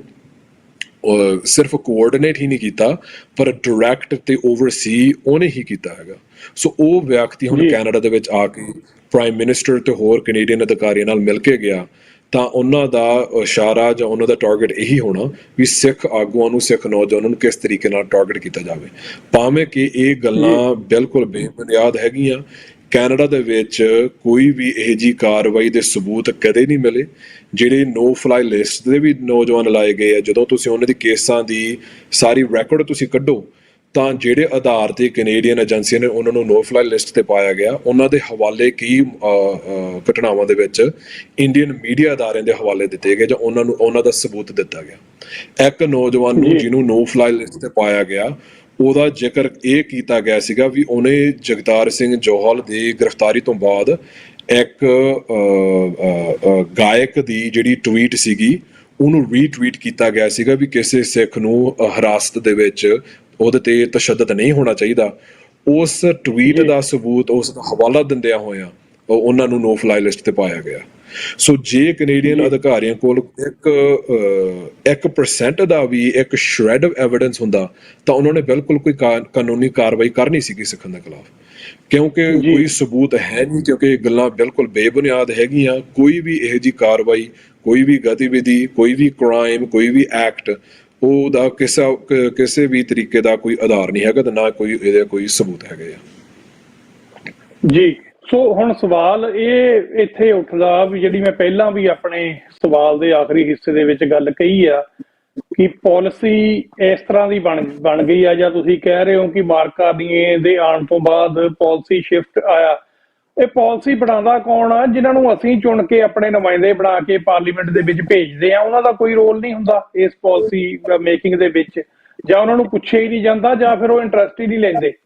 ਜਾਂ ਫਿਰ ਕੀ ਕੀਤਾ ਜਾਣਾ ਚਾਹੀਦਾ?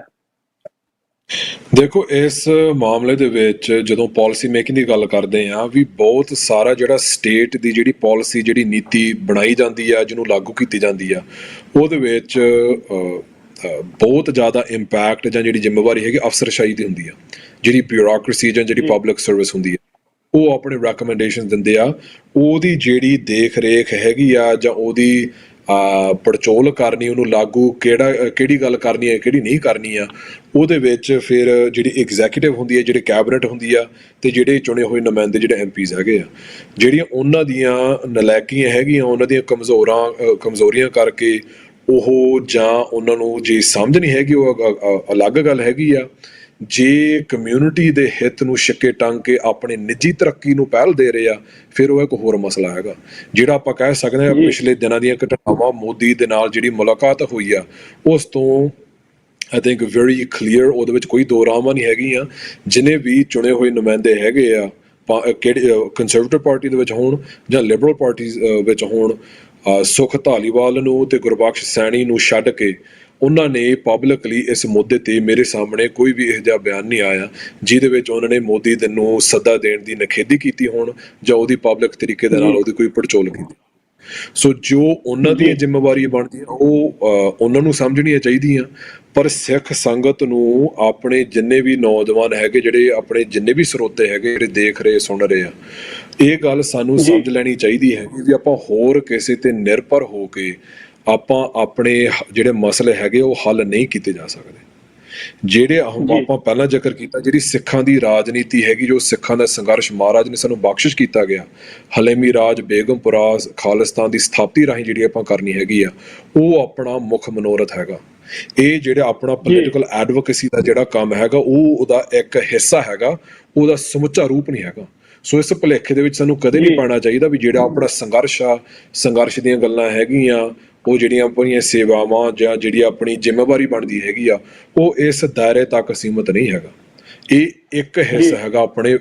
ਵੱਡੇ ਸੰਘਰਸ਼ ਦਾ। ਪਰ ਜਿਹੜਾ ਇਹ ਹਿੱਸਾ ਵੀ ਹੈਗਾ, ਇਹ ਜਦੋਂ ਆਪਾਂ ਐਡਵੋਕੇਸੀ ਦੇ ਵਿੱਚ ਜਦੋਂ ਆਪਾਂ ਸਰਗਰਮ ਹੋਣਾ, ਆਪਾਂ ਚੁਣੇ ਹੋਏ ਨੁਮਾਇੰਦਿਆਂ ਤੇ ਨਿਰਭਰ ਹੋ ਕੇ ਹੱਥ ਤੇ ਹੱਥ ਧਰ ਕੇ ਕਰੇ ਨਹੀਂ ਬੈਠਣਾ ਹੈ।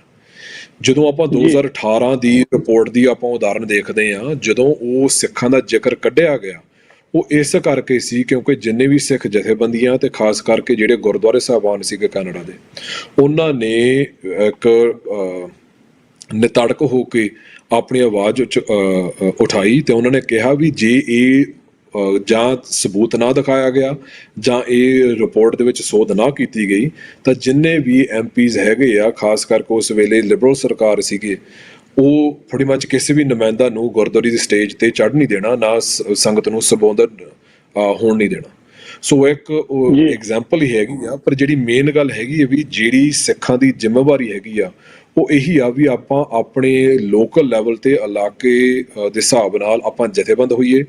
ਜਿਹੜੀਆਂ ਆਪਣੀਆਂ ਸੰਸਥਾਵਾਂ ਹੈਗੀਆਂ ਉਹਨਾਂ ਨੂੰ ਮਜ਼ਬੂਤ ਕਰੀਏ ਤੇ ਆਪਣੀ ਸੁਤੰਤਰ ਤਾਕਤ ਆਪਾਂ ਆਪ ਉਭਾਰੀਏ, ਜਿਸ ਰਾਹੀਂ ਜਿਹੜੀ ਆਪਣੀ ਪੋਲੀਟੀਕਲ ਪਾਵਰ ਹੈਗੀ ਆ ਉਹ ਆਪਣੇ ਹੱਥ ਹੋਵੇ ਤੇ ਆਪਾਂ ਦੂਜੇ ਤਾਕਤ ਦੇ ਨਾਲ ਸੰਵਾਦ ਦੇ ਵਿੱਚ ਆ ਕੇ ਉਹਨਾਂ ਤੇ ਦਬਾਅ ਪਾਉਣਾ, ਉਹਨਾਂ ਦੀ ਜਵਾਬਦੇਹੀ ਆਪਾਂ ਕਰਨੀ ਹੈ। ਪਰ ਆਪਾਂ ਉਹਨਾਂ ਤੇ ਕਦੇ ਨਿਰਭਰ ਨਹੀਂ ਹੋਣਾ ਤੇ ਨਾ ਹੀ ਆਪਣਾ ਸੰਘਰਸ਼ ਉਹਨਾਂ ਦੇ ਮਾਪਦੰਡਾਂ ਦੇ ਤੱਕ ਜਾਂ ਉਹਨਾਂ ਦੇ ਮਾਪਦੰਡਾਂ ਅਨੁਸਾਰ ਉਹਨੂੰ ਸੀਮਿਤ ਕਰਨਾ ਹੈ। ਸੋ ਇਤੋਂ ਤਾਂ ਸਿੱਧਾ ਸਪਸ਼ਟ ਹੈ ਕਿ ਸਮਹਾਉ ਜਿਹੜੇ ਪਾਲਿਸੀ ਮੇਕਰਸ ਨੇ ਉਹ ਇਹਨੂੰ ਲੈਵਲ ਕਰਨ ਦੀ ਕੋਸ਼ਿਸ਼ ਕਰ ਰਹੇ ਨੇ ਕਿ ਜਿੱਥੇ ਇੰਡੀਆ ਦੀਆਂ ਇੰਨੀਆਂ ਵੱਡੇ ਪੱਧਰ ਦੇ ਉੱਤੇ ਟ੍ਰਾਂਸਨੈਸ਼ਨਲ ਰਿਪਰੈਸ਼ਨ ਦੀਆਂ ਕਾਰਵਾਈਆਂ ਸਾਹਮਣੀਆਂ ਆ ਰਹੀਆਂ ਨੇ, ਸਿਰਫ ਉਹਨਾਂ ਨੂੰ ਪ੍ਰੇਜ਼ ਕਰਨ ਦੇ ਲਈ ਜਾਂ ਖੁਸ਼ ਕਰਨ ਦੇ ਲਈ ਇਹ ਖਾਲਿਸਤਾਨ ਐਕਸਟ੍ਰੀਮਿਜ਼ਮ ਦਾ ਜਿਹੜਾ ਨਾਂ ਹੈ ਦੂਜੀ ਵਾਰੀ ਵਰਤਿਆ ਗਿਆ, ਬਿਨਾਂ ਕਿਸੇ ਦਲੀਲ ਤੋਂ ਤੇ ਬਿਨਾਂ ਕਿਸੇ ਸਬੂਤ ਤੋਂ। ਸੋ ਮੈਂ 5-7 ਮਿੰਟ ਤੁਹਾਡੇ ਹੋਰ ਲੈ ਸਕਦਾ, ਇੱਕੋ ਹੀ ਆਪਾਂ ਮੁੱਦਾ ਜਿਹੜਾ ਉਹ ਕਰਨਾ, ਫਿਰ ਆਪਾਂ ਸਮਾਪਤੀ ਕਰਾਂਗੇ। ਤੇ ਜੀ ਸੋ ਉਸ ਤੋਂ ਪਹਿਲਾਂ ਮੈਂ ਜਿੰਨੇ ਸਾਨੂੰ ਵੀਰ ਭੈਣਾਂ ਵੇਖ ਸੁਣ ਰਹੇ ਨੇ, ਮੈਂ ਉਹਨਾਂ ਦੇ YouTube ਤੇ ਥੋੜੇ ਜਿਹੇ ਮੈਸੇਜ ਆ, ਮੈਂ ਉਹਨਾਂ ਨੂੰ ਜ਼ਰੂਰ, ਮੈਂ ਮੈਸੇਜ ਤਾਂ ਨਹੀਂ ਪੜ੍ਹ ਸਕੂੰਗਾ ਕਿਉਂਕਿ ਪ੍ਰੋਗਰਾਮ ਦਾ ਸਮਾਂ ਆਪਣਾ ਬਿਲਕੁਲ ਲਗਭਗ ਸਮਾਪਤੀ ਆ, ਬਟ ਮੈਂ ਤੁਹਾਡੇ ਤੋਂ 5 ਮਿੰਟ ਹੋਰ ਚਾਹੁੰਦਾ ਇੱਕ ਅਹਿਮ ਨੁਕਤੇ ਤੇ ਗੱਲ ਕਰਨ ਦੀ। ਸੋ ਮੈਂ ਉਹਨਾਂ ਦੇ ਨਾਂ ਜ਼ਰੂਰ ਪੜ੍ਹਨੇ ਚਾਹੁੰਦਾ ਜੀ। ਤੇਜਿੰਦਰ ਸਿੰਘ ਜੀ ਨੇ, ਕਸ਼ਮੀਰ ਸਿੰਘ ਜੀ, ਡਾਕਟਰ ਪਰਮਜੀਤ ਸਿੰਘ ਸਮਰਾ ਤੇ ਬਲਹਾਰ ਸਿੰਘ ਜੀ, ਤੇਜਿੰਦਰ ਸਿੰਘ ਜੀ ਅਗੇਨ, ਐਂਡ ਉਸ ਤੋਂ ਬਾਅਦ ਜੋਰਾਵਰ ਸੁੰਦਰ, ਗੁਰਮਿੰਦਰ ਸਿੰਘ ਜੀ, ਜਸਕਰਨ ਸਿੰਘ ਜੀ,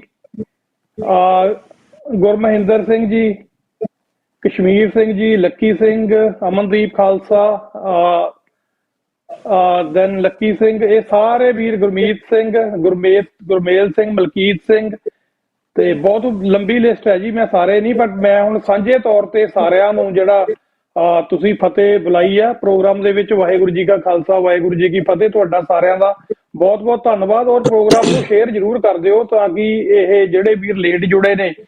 ਉਹ ਵੀ ਇਸ ਪ੍ਰੋਗਰਾਮ ਨੂੰ ਬਾਅਦ ਵਿੱਚ YouTube ਤੇ ਇਹ ਅਪਲੋਡ ਹੋ ਜਾਣਾ, ਉਹਦੇ ਤੇ ਜਾ ਕੇ TV 84 ਦੇ ਉਹਨੂੰ ਸਬਸਕ੍ਰਾਈਬ ਵੀ ਕਰੋ ਤਾਂ ਕਿ ਤੁਹਾਨੂੰ ਜਿਹੜਾ ਹੈ ਨਾ ਪ੍ਰੋਗਰਾਮ ਸ਼ੁਰੂ ਹੋਣ ਤੇ ਹੀ ਨੋਟੀਫਿਕੇਸ਼ਨ ਫਿਰ ਆ ਜਾਇਆ ਕਰੂਗਾ। ਇਹ ਪ੍ਰੋਗਰਾਮ ਅਸੀਂ ਹਰ ਰੋਜ਼ ਕਰਦੇ ਹਾਂ, ਮੰਡੇ ਤੋਂ ਲੈ ਕੇ ਜਿਹੜਾ ਮੰਡੇ ਟੂ ਫਰਾਈਡੇ ਤੱਕ।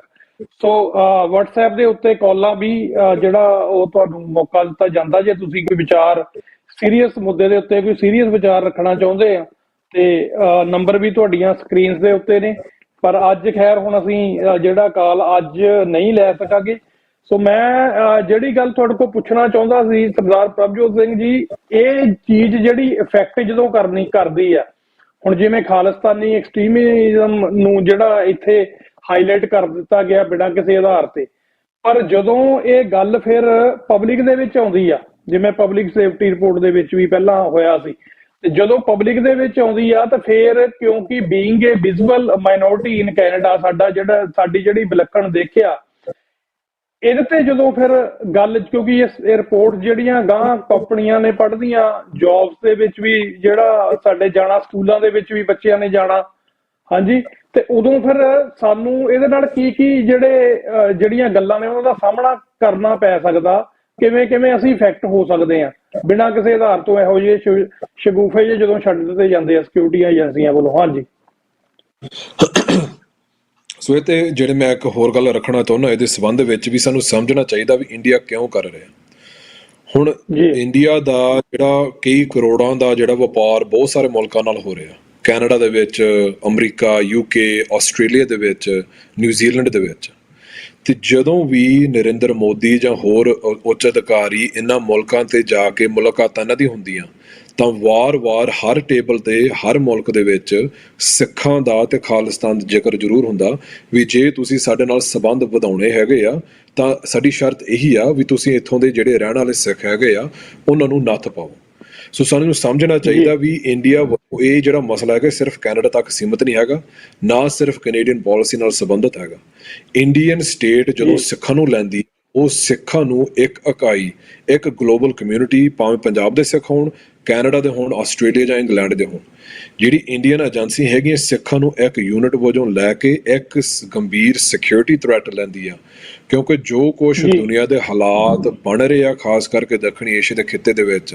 ਤੇ ਜੋ ਸਿੱਖਾਂ ਦੀ ਜਿਹੜੀ ਰਾਜਸੀ ਸਮਰੱਥਾ ਹੈਗੀ ਆ ਉਸ ਇਲਾਕੇ ਦੇ ਵਿੱਚ ਦਿੱਲੀ ਤਾਕਤ ਨੂੰ ਟੱਕਰ ਦੇਣ ਦੀ, ਉਸ ਸਮਰੱਥਾ ਤੋਂ ਭੈਭੀਤ ਹੋ ਕੇ ਇੰਡੀਆ ਇਹ ਸਾਰਾ ਕੁਝ ਕਰ ਰਹੀ ਆ। ਸੋ ਸਭ ਤੋਂ ਜਿਹੜੀ ਅਹਿਮ ਗੱਲ ਹੈਗੀ, ਸਾਨੂੰ ਸਾਰਿਆਂ ਨੂੰ ਇਹ ਗੱਲ ਆਪਣੇ ਮਨਾਂ 'ਚ ਬਿਠਾ ਲੈਣੀ ਚਾਹੀਦੀ ਆ ਵੀ ਇਹ ਸਾਨੂੰ ਟਾਰਗੇਟ ਤਾਂ ਕਰ ਰਹੀ ਆ ਕਿਉਂਕਿ ਸਾਡੇ ਜਿਹੜੇ ਗੁਣ ਹੈਗੇ ਆ, ਸਾਡੀ ਸਮਰੱਥਾ ਨੂੰ ਦੇਖ ਕੇ ਉਸ ਤੋਂ ਡਰ ਕੇ ਕਰ ਰਹੀ ਆ। ਸੋ ਜਿਹੜੀ ਸਾਡੀ ਮੁੱਢਲੀ ਆਪਣੀ ਜ਼ਿੰਮੇਵਾਰੀ ਬਣਦੀ ਆ ਵੀ ਉਸ ਹੀ ਸੰਘਰਸ਼ ਦੇ ਵਿੱਚ ਆਪਣੀ ਜਿਹੜੀ ਕਲੈਕਟਿਵ ਜਿਹੜੀ ਜਥੇਬੰਦਕ ਜਿਹੜੀ ਆਪਣੀ ਤਾਕਤ ਹੈਗੀ ਆ, ਉਹਦੇ ਵਿੱਚ ਸਾਨੂੰ ਆਪਣਾ ਯੋਗਦਾਨ, ਆਪਣਾ ਜਿਹੜਾ ਬਣਦਾ ਤਿਲਫੁਲ ਹੈਗਾ ਉਹ ਜ਼ਰੂਰ ਸਾਨੂੰ ਪਾਉਣਾ ਚਾਹੀਦਾ ਹੈ। ਤੇ ਨਾਲ ਦੀ ਨਾਲ ਇਹ ਜਿਹੜੀਆਂ ਔਕੜਾਂ ਆਉਣਗੀਆਂ ਸਿਕਿਉਰਿਟੀ ਐਸਟੈਬਲਿਸ਼ਮੈਂਟ ਵੱਲੋਂ, ਉਹ ਬਹੁਤ ਸਾਰੀਆਂ ਉਦਾਹਰਨਾਂ ਦੇਖਣ ਨੂੰ ਮਿਲ ਸਕਦੀਆਂ ਹੈਗੀਆਂ। ਉਹ ਬਹੁਤ ਕੁਝ ਲਿਮਿਟਡ ਵਿਅਕਤੀਆਂ ਨੂੰ ਪਹਿਲਾਂ ਸ਼ੁਰੂ ਦੇ ਵਿੱਚ ਉਹ ਟਾਰਗੇਟ ਕਰਨਗੇ, ਜਿਨ੍ਹਾਂ ਦੇ ਆਲੇ ਦੁਆਲੇ ਉਹਨਾਂ ਨੇ ਵੱਡੇ ਵੱਡੇ ਬੇਬੁਨਿਆਦ ਨੈਰੇਟਿਵ ਸਿਰਜੇ ਹੈਗੇ ਆ। ਜਿਸ ਤਰੀਕੇ ਦੇ ਨਾਲ ਜਦੋਂ 2018 ਦੇ ਵਿੱਚ ਕੈਪਟਨ ਅਮਰਿੰਦਰ ਸਿੰਘ ਨੇ, ਟਰੂਡੋ ਨੇ 9 ਸਿੱਖਾਂ ਦੀ ਜਿਹੜੀ ਲਿਸਟ ਦਿੱਤੀ ਸੀਗੀ, ਉਹਨਾਂ ਨੂੰ ਭਾਈ ਹਰਦੀਪ ਸਿੰਘ ਸਮੇਤ ਹੋਰਨਾਂ ਨੂੰ ਬਦਨਾਮ ਕਰਕੇ ਮੀਡੀਆ ਦੇ ਵਿੱਚ ਉਹਨਾਂ ਨੂੰ ਡਿਮੋਨਾਈਜ਼ ਕਰਨ ਦੀ ਕੋਸ਼ਿਸ਼ ਕੀਤੀ ਗਈ ਸੀਗੀ, ਤਾਂ ਕਿ ਜਦੋਂ ਉਹਨਾਂ ਨੇ ਕੋਈ ਹਿੰਸਕ ਕਾਰਵਾਈ ਜਾਂ ਕਾਨੂੰਨੀ ਕਾਰਵਾਈ ਕਰਨੀ ਸੀਗੀ, ਉਹ ਆਪਣੇ ਜਿਹੜੇ ਬੇਸ ਦੇ ਵਿੱਚ ਉਹਦੀ ਜਸਟੀਫਿਕੇਸ਼ਨ ਬਣ ਸਕੇ। ਸੋ ਉਸ ਤਰੀਕੇ ਦੇ ਨਾਲ ਉਸ ਹੀ ਤਰਜ਼ ਤੇ ਜਿਹੜੀ ਸਿਕਿਉਰਿਟੀ ਕੋਆਪਰੇਸ਼ਨ ਨਾਲ ਜਿਹੜਾ ਕੰਮ ਹੋਣਾ, ਉਹ ਕੈਨੇਡਾ ਇੰਡੀਆ ਦੇ ਜਿਹੜੀ ਇੰਟੈਲੀਜੈਂਸ ਸ਼ੇਅਰਿੰਗ ਹੋ ਸਕਦੀ ਹੈਗੀ ਆ, ਤੇ ਜਿਹੜੀ ਇਮੀਗ੍ਰੇਸ਼ਨ ਪ੍ਰੋਸੀਡਿੰਗਸ ਦੇ ਵਿੱਚ ਆਪਾਂ ਕੁਝ ਉਦਾਹਰਨਾਂ ਦੇਖੀਆਂ ਹੈਗੀਆਂ, ਜਿਸ ਤਰੀਕੇ ਦੇ ਨਾਲ ਕੁਝ ਜਿਹੜੇ ਟੈਂਪਰੇਰੀ ਰੈਜ਼ੀਡੈਂਟ ਜਾਂ ਪਰਮਾਨੈਂਟ ਰੈਜ਼ੀਡੈਂਟਸ ਨੂੰ ਡਿਪੋਰਟ ਕਰਨ ਦੀਆਂ ਕੋਸ਼ਿਸ਼ਾਂ ਕੈਨੇਡਾ ਵੱਲੋਂ ਕੀਤੀਆਂ ਜਾ ਰਹੀਆਂ ਹੈਗੀਆਂ। ਨੋ ਫਲਾਈ ਲਿਸਟ ਤੇ ਵੀ ਕਈ ਬੰਦਿਆਂ ਨੂੰ ਪਾਇਆ ਗਿਆ, ਤੇ ਹੋਰ ਕੱਲ ਨੂੰ ਐਕਸਟ੍ਰੈਡੀਸ਼ਨ ਜਾਂ ਹੋਰ ਕੋਈ ਇਹੋ ਜਿਹੀਆਂ ਕਾਰਵਾਈਆਂ ਕੀਤੀਆਂ ਜਾ ਸਕਦੀਆਂ। ਜਿਹੜੇ ਸਿੱਖਾਂ ਨੂੰ ਜਿਹੜਾ ਕਰਨਾ, ਜਿਹੜਾ ਆਪਣਾ ਕੰਮ ਹੈਗਾ, ਜੋ ਸਿੱਖ ਫੈਡਰੇਸ਼ਨ ਵੱਲੋਂ, ਹੋਰ ਬਹੁਤ ਸਾਰੀਆਂ ਜਥੇਬੰਦੀਆਂ ਵੱਲੋਂ ਸਾਂਝੇ ਤੌਰ ਤੇ ਇਹੋ ਜਿਹੇ ਐਗਜ਼ਾਮਪਲ ਦੇ ਵਿੱਚ ਜਿੰਨੇ ਵੀ ਉਹ ਨੌਜਵਾਨ, ਜਿੰਨੇ ਵੀ ਆਗੂ ਹੈਗੇ ਆ, ਉਹਨਾਂ ਦੀ ਵਿੱਤ ਮੁਤਾਬਕ ਵੱਧ ਧੰਨ ਦੇ ਨਾਲ, ਪੂਰੀ ਜ਼ਿੰਮੇਵਾਰੀ ਦੇ ਨਾਲ ਉਹਨਾਂ ਦਾ ਸਹਿਯੋਗ ਕੀਤਾ ਜਾਊਗਾ, ਤੇ ਜੋ ਵੀ ਆਪਣੀ ਬਣਦੀ ਕਾਰਵਾਈ ਹੈਗੀ ਆ ਆਪਾਂ ਸਾਂਝੇ ਤੌਰ ਤੇ ਸਾਰੇ ਜਥੇਬੰਦੀਆਂ ਵੱਲੋਂ ਉਹ ਕੀਤਾ ਜਾਊਗਾ। ਜਦੋਂ ਆਪਾਂ ਇੰਗਲੈਂਡ ਦੀ ਐਗਜ਼ਾਮਪਲ ਦੇਖਦੇ ਹਾਂ, ਜਦੋਂ ਕੁਝ ਸਾਲ ਪਹਿਲਾਂ ਵੈਸਟ ਮਿਡਲੈਂਡਸ ਤੋਂ 3 ਨੌਜਵਾਨਾਂ ਨੂੰ ਐਕਸਟ੍ਰਾਡਾਈਟ ਕਰਨ ਦੀ ਕੋਸ਼ਿਸ਼ ਕੀਤੀ ਗਈ ਸੀਗੀ,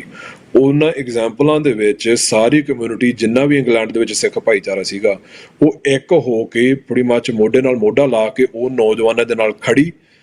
ਹਰ ਇੱਕ ਪੱਖ ਤੋਂ, ਕਾਨੂੰਨੀ ਪੱਖ ਤੋਂ, ਮਾਇਕ ਪੱਖ ਤੋਂ, ਰਾਜਸੀ ਪੱਖ ਤੋਂ ਉਹਨਾਂ ਦੀ ਮਦਦ ਕੀਤੀ, ਤੇ ਇਹ ਇੱਕ ਸਿੱਖਾਂ ਤੇ ਇੱਕ ਸਾਂਝਾ ਹਮਲਾ ਸਮਝ ਕੇ ਉਹਦਾ ਜਵਾਬ ਦਿੱਤਾ, ਤੇ ਉਹਦੇ ਬੜੀ ਮੱਚ ਕੌਨਸੀਕੁਐਂਸਿਸ ਕਰਕੇ ਜਾਂ ਉਹਦੀ ਸਫਲਤਾ ਕਰਕੇ ਉਹ ਜਿਹੜੀ ਐਕਸਟ੍ਰੈਡੀਸ਼ਨ ਸੀਗੀ ਜਾਂ ਰਿਕੁਐਸਟ ਸੀਗੀ ਉਹ ਰੋਕੀ ਗਈ ਸੀਗੀ। ਸੋ ਗਾਂ ਆਉਣ ਵਾਲੇ ਨੇੜਲੇ ਭਵਿੱਖ ਦੇ ਵਿੱਚ ਜਦੋਂ ਵੀ ਇਹੋ ਜਿਹੀ ਕਾਰਵਾਈ ਬਾਰੇ, ਕੋਈ ਵੀ ਘਟਨਾ ਬਾਰੇ ਕਿਸ ਨੂੰ ਪਤਾ ਲੱਗਦਾ ਆ, ਤਾਂ ਆਪਾਂ ਇੱਕ ਦੂਜੇ ਨਾਲ ਜ਼ਰੂਰ ਸਾਂਝੀ ਕਰ ਲਈਏ। ਸਿੱਖ ਫੈਡਰੇਸ਼ਨ ਜਾਂ ਹੋਰ ਕਿਸੇ ਸਿੱਖ ਜਥੇਬੰਦੀ ਨਾਲ ਸੰਪਰਕ ਜ਼ਰੂਰ ਕਰੋ। ਡਰ ਦੇ ਵਿੱਚ ਜਾਂ ਆਈਸੋਲੇਸ਼ਨ ਦੇ ਵਿੱਚ ਆ ਕੇ ਤੁਸੀਂ ਇਕੱਲੇ ਉਹਦੇ ਨਾਲ ਨਜਿੱਠਣਾ ਦੀ ਕੋਸ਼ਿਸ਼ ਨਾ ਕਰਿਓ। ਇਹ ਆਪਣਾ ਇੱਕ ਸਾਂਝਾ ਜੀ ਮੁੱਦਾ ਹੈਗਾ ਤੇ ਸਾਂਝੇ ਤੌਰ ਤੇ ਆਪਾਂ ਇਹਦਾ ਜਿਹੜਾ ਮੁਕਾਬਲਾ ਆਪਾਂ ਇਕੱਠੇ ਹੋ ਕੇ ਸਾਰੇ ਕਰਾਂਗੇ। ਜੀ ਬਿਲਕੁਲ ਜੀ। ਪ੍ਰਭਜੋਤ ਸਿੰਘ ਜੀ ਬਹੁਤ ਬਹੁਤ ਧੰਨਵਾਦ ਤੁਹਾਡਾ। ਔਰ ਗੱਲਾਂ ਬਹੁਤ ਸਾਰੀਆਂ ਨੇ, ਇੱਕ ਐਪੀਸੋਡ ਦੇ ਵਿੱਚ ਨਹੀਂ ਸਮਾਈਆਂ ਜਾ ਸਕਦੀਆਂ। ਆਪਾਂ ਫੇਰ ਵੀ ਸਮੇਂ-ਸਮੇਂ ਦੇ ਉੱਤੇ ਜਿਹੜੀ ਗੱਲਬਾਤ ਇਹ ਕਰਦੇ ਰਹਾਂਗੇ। ਔਰ ਜਿਹੜੇ ਵੀਰ ਨੈਗੇਟਿਵ ਕਮੈਂਟ ਕਰ ਰਹੇ ਨੇ, ਮੈਂ ਉਹਨਾਂ ਨੂੰ ਬੇਨਤੀ ਕਰਨੀ ਚਾਹੁੰਦਾ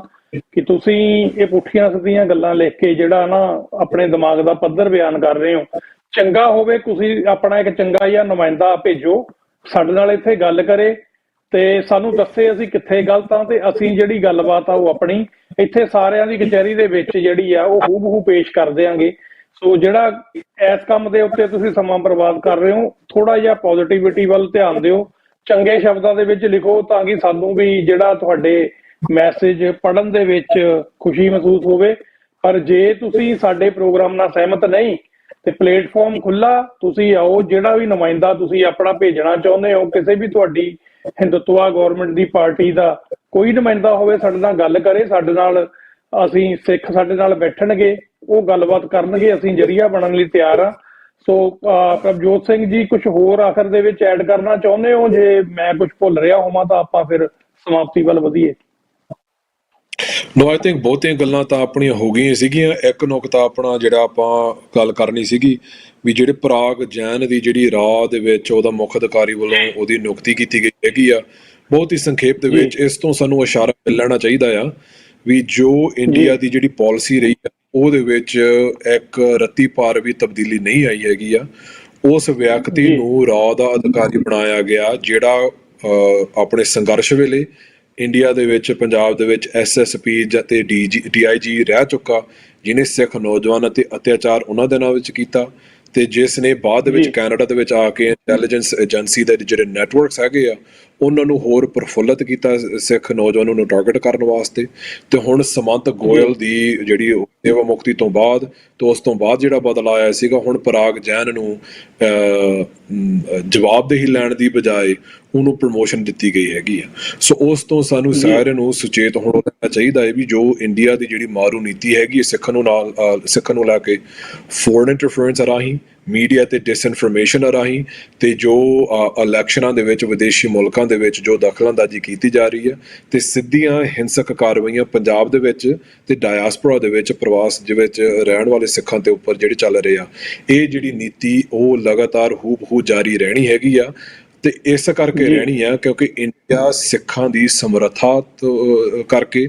ਖਾਲਿਸਤਾਨ ਸੰਘਰਸ਼ ਦੇ ਜਿਸ ਮੁਕਾਮ ਤੇ ਪਹੁੰਚਿਆ ਹੈਗਾ ਉਸ ਤੋਂ ਭੈਭੀਤ ਹੋ ਕੇ ਉਹ ਟਾਰਗੇਟ ਕਰ ਰਹੀ ਆ। ਸੋ ਜਿਹੜੀ ਸਿੱਖਾਂ ਦੀ ਜਿਹੜੀ ਜ਼ਿੰਮੇਵਾਰ ਬਣਦੀ ਹੈਗੀ ਆ ਉਹ ਉਸ ਚੱਲ ਰਹੇ ਸੰਘਰਸ਼ ਦੇ ਨਾਲ ਆਪਣੀ ਵਿੱਤ ਮੁਤਾਬਕ, ਆਪਣੀ ਮੁਹਾਰਤ ਦੇ ਮੁਤਾਬਕ ਆਪਣਾ ਯੋਗਦਾਨ ਪਾਉਣ ਦੀ ਜਿਹੜੀ ਜ਼ਿੰਮੇਵਾਰੀ ਹੈਗੀ ਉਹ ਸਾਡੀ ਸਾਂਝੀ ਹੈਗੀ ਆ, ਸਾਰਿਆਂ ਦੇ ਮੋਢਿਆਂ ਤੇ ਹੈਗੀ ਆ। ਸੋ ਇੰਨੀਆਂ ਕੁ ਬੇਨਤੀਆਂ ਹੈਗੀਆਂ। ਸੋ ਜੇ ਬੋਲਦਿਆਂ ਕੁਝ ਗਲਤ ਬੋਲ ਗਿਆ ਹੋਵਾਂ ਤਾਂ ਉਹਦੇ ਵਾਸਤੇ ਭੁੱਲ ਚੁੱਕ ਦੀ ਖਿਮਾ ਜੀ। ਤੇ ਜੀ ਇੰਨੀਆਂ ਕੁ ਬੇਨਤੀਆਂ। ਸੋ ਬਿਲਕੁਲ ਜੀ, ਤੁਹਾਡਾ ਵੀ ਬਹੁਤ ਬਹੁਤ ਧੰਨਵਾਦ। ਔਰ ਸਾਡੇ ਸਰੋਤਿਆਂ ਦਾ ਵੀ ਜਿਨ੍ਹਾਂ ਨੇ ਸਾਡਾ ਇੰਨਾ ਲੰਮਾ ਸਮਾਂ ਜਿਹੜਾ ਸਾਥ ਦਿੱਤਾ। ਸੋ ਇਹ ਪ੍ਰੋਗਰਾਮ ਕੱਲ ਨੂੰ ਫੇਰ ਨਵੇਂ ਮਹਿਮਾਨ ਦੇ ਨਾਲ, ਨਵੇਂ ਵਿਸ਼ੇ ਦੇ ਨਾਲ, ਜਿਹੜਾ ਕੱਲ ਨੂੰ ਕੈਨੇਡਾ ਡੇ ਵੀ ਆ, ਸੋ ਕੈਨੇਡਾ ਦੇ ਸੰਬੰਧ ਦੇ ਵਿੱਚ ਅਸੀਂ ਕੋਸ਼ਿਸ਼ ਕਰਾਂਗੇ ਕਿ ਕੈਨੇਡਾ ਦੇ ਵਿੱਚ ਸਿੱਖਾਂ ਦੀ ਭੂਮਿਕਾ ਜਾਂ ਕੈਨੇਡਾ ਦੁਨੀਆ ਭਰ ਦੇ ਵਿੱਚ ਕੀ ਕੰਮ ਕਰ ਰਿਹਾ ਔਰ ਕੈਨੇਡਾ ਦੀ ਫਾਊਂਡੇਸ਼ਨ ਬਾਰੇ ਸਾਰੀਆਂ ਗੱਲਾਂ ਜਿਹੜੀਆਂ ਆਪਾਂ ਸਮੁੱਚਤਾ ਦੇ ਵਿੱਚ ਕੱਲ ਨੂੰ ਕਰਨ ਦੀ ਕੋਸ਼ਿਸ਼ ਕਰਾਂਗੇ। ਸੋ ਪ੍ਰੋਗਰਾਮ ਨੂੰ ਸ਼ੇਅਰ ਜ਼ਰੂਰ ਕਰ ਦਿਓ ਜੀ, ਤਾਂ ਕਿ ਜਿਹੜੀ ਜਾਣਕਾਰੀ ਹੈ ਇਹ ਹੋਰ ਵੀ ਲੋਕਾਂ ਤੱਕ ਪਹੁੰਚ ਸਕੇ ਤੇ ਹੋਰ ਵੀ ਇਹਦਾ ਫਾਇਦਾ ਹੋ ਸਕੇ। ਸੋ ਕੱਲ ਨੂੰ ਫੇਰ ਖਾਲਿਸਤਾਨ ਦੇ ਸਮੇਂ ਮੁਤਾਬਕ 12 ਵਜੇ, ਨਿਊਯਾਰਕ ਦੇ ਸਮੇਂ ਮੁਤਾਬਕ 12 ਵਜੇ ਔਰ ਖਾਲਿਸਤਾਨ ਦੇ ਸਮੇਂ ਮੁਤਾਬਕ 9:30 ਵਜੇ ਇੱਕ ਨਵੇਂ ਮਹਿਮਾਨ ਦੇ ਨਾਲ ਆਪਾਂ ਫੇਰ ਤੁਹਾਡੇ ਰੂਬਰੂ ਹੋਵਾਂਗੇ। ਤਦ ਤੱਕ ਦੇ ਲਈ ਸਰਦਾਰ ਪ੍ਰਭਜੋਤ ਸਿੰਘ ਜੀ ਤੁਹਾਨੂੰ ਔਰ ਸਾਡੇ ਪਿਆਰੇ ਸਰੋਤਿਆਂ ਨੂੰ, ਦਰਸ਼ਕਾਂ ਨੂੰ ਮੈਂ ਫਤਿਹ ਅਰਜ਼ ਕਰਦਾ ਜੀ। ਵਾਹਿਗੁਰੂ ਜੀ ਕਾ ਖਾਲਸਾ, ਵਾਹਿਗੁਰੂ ਜੀ ਕੀ ਫਤਿਹ। ਵਾਹਿਗੁਰੂ ਜੀ ਕੀ ਫਤਿਹ।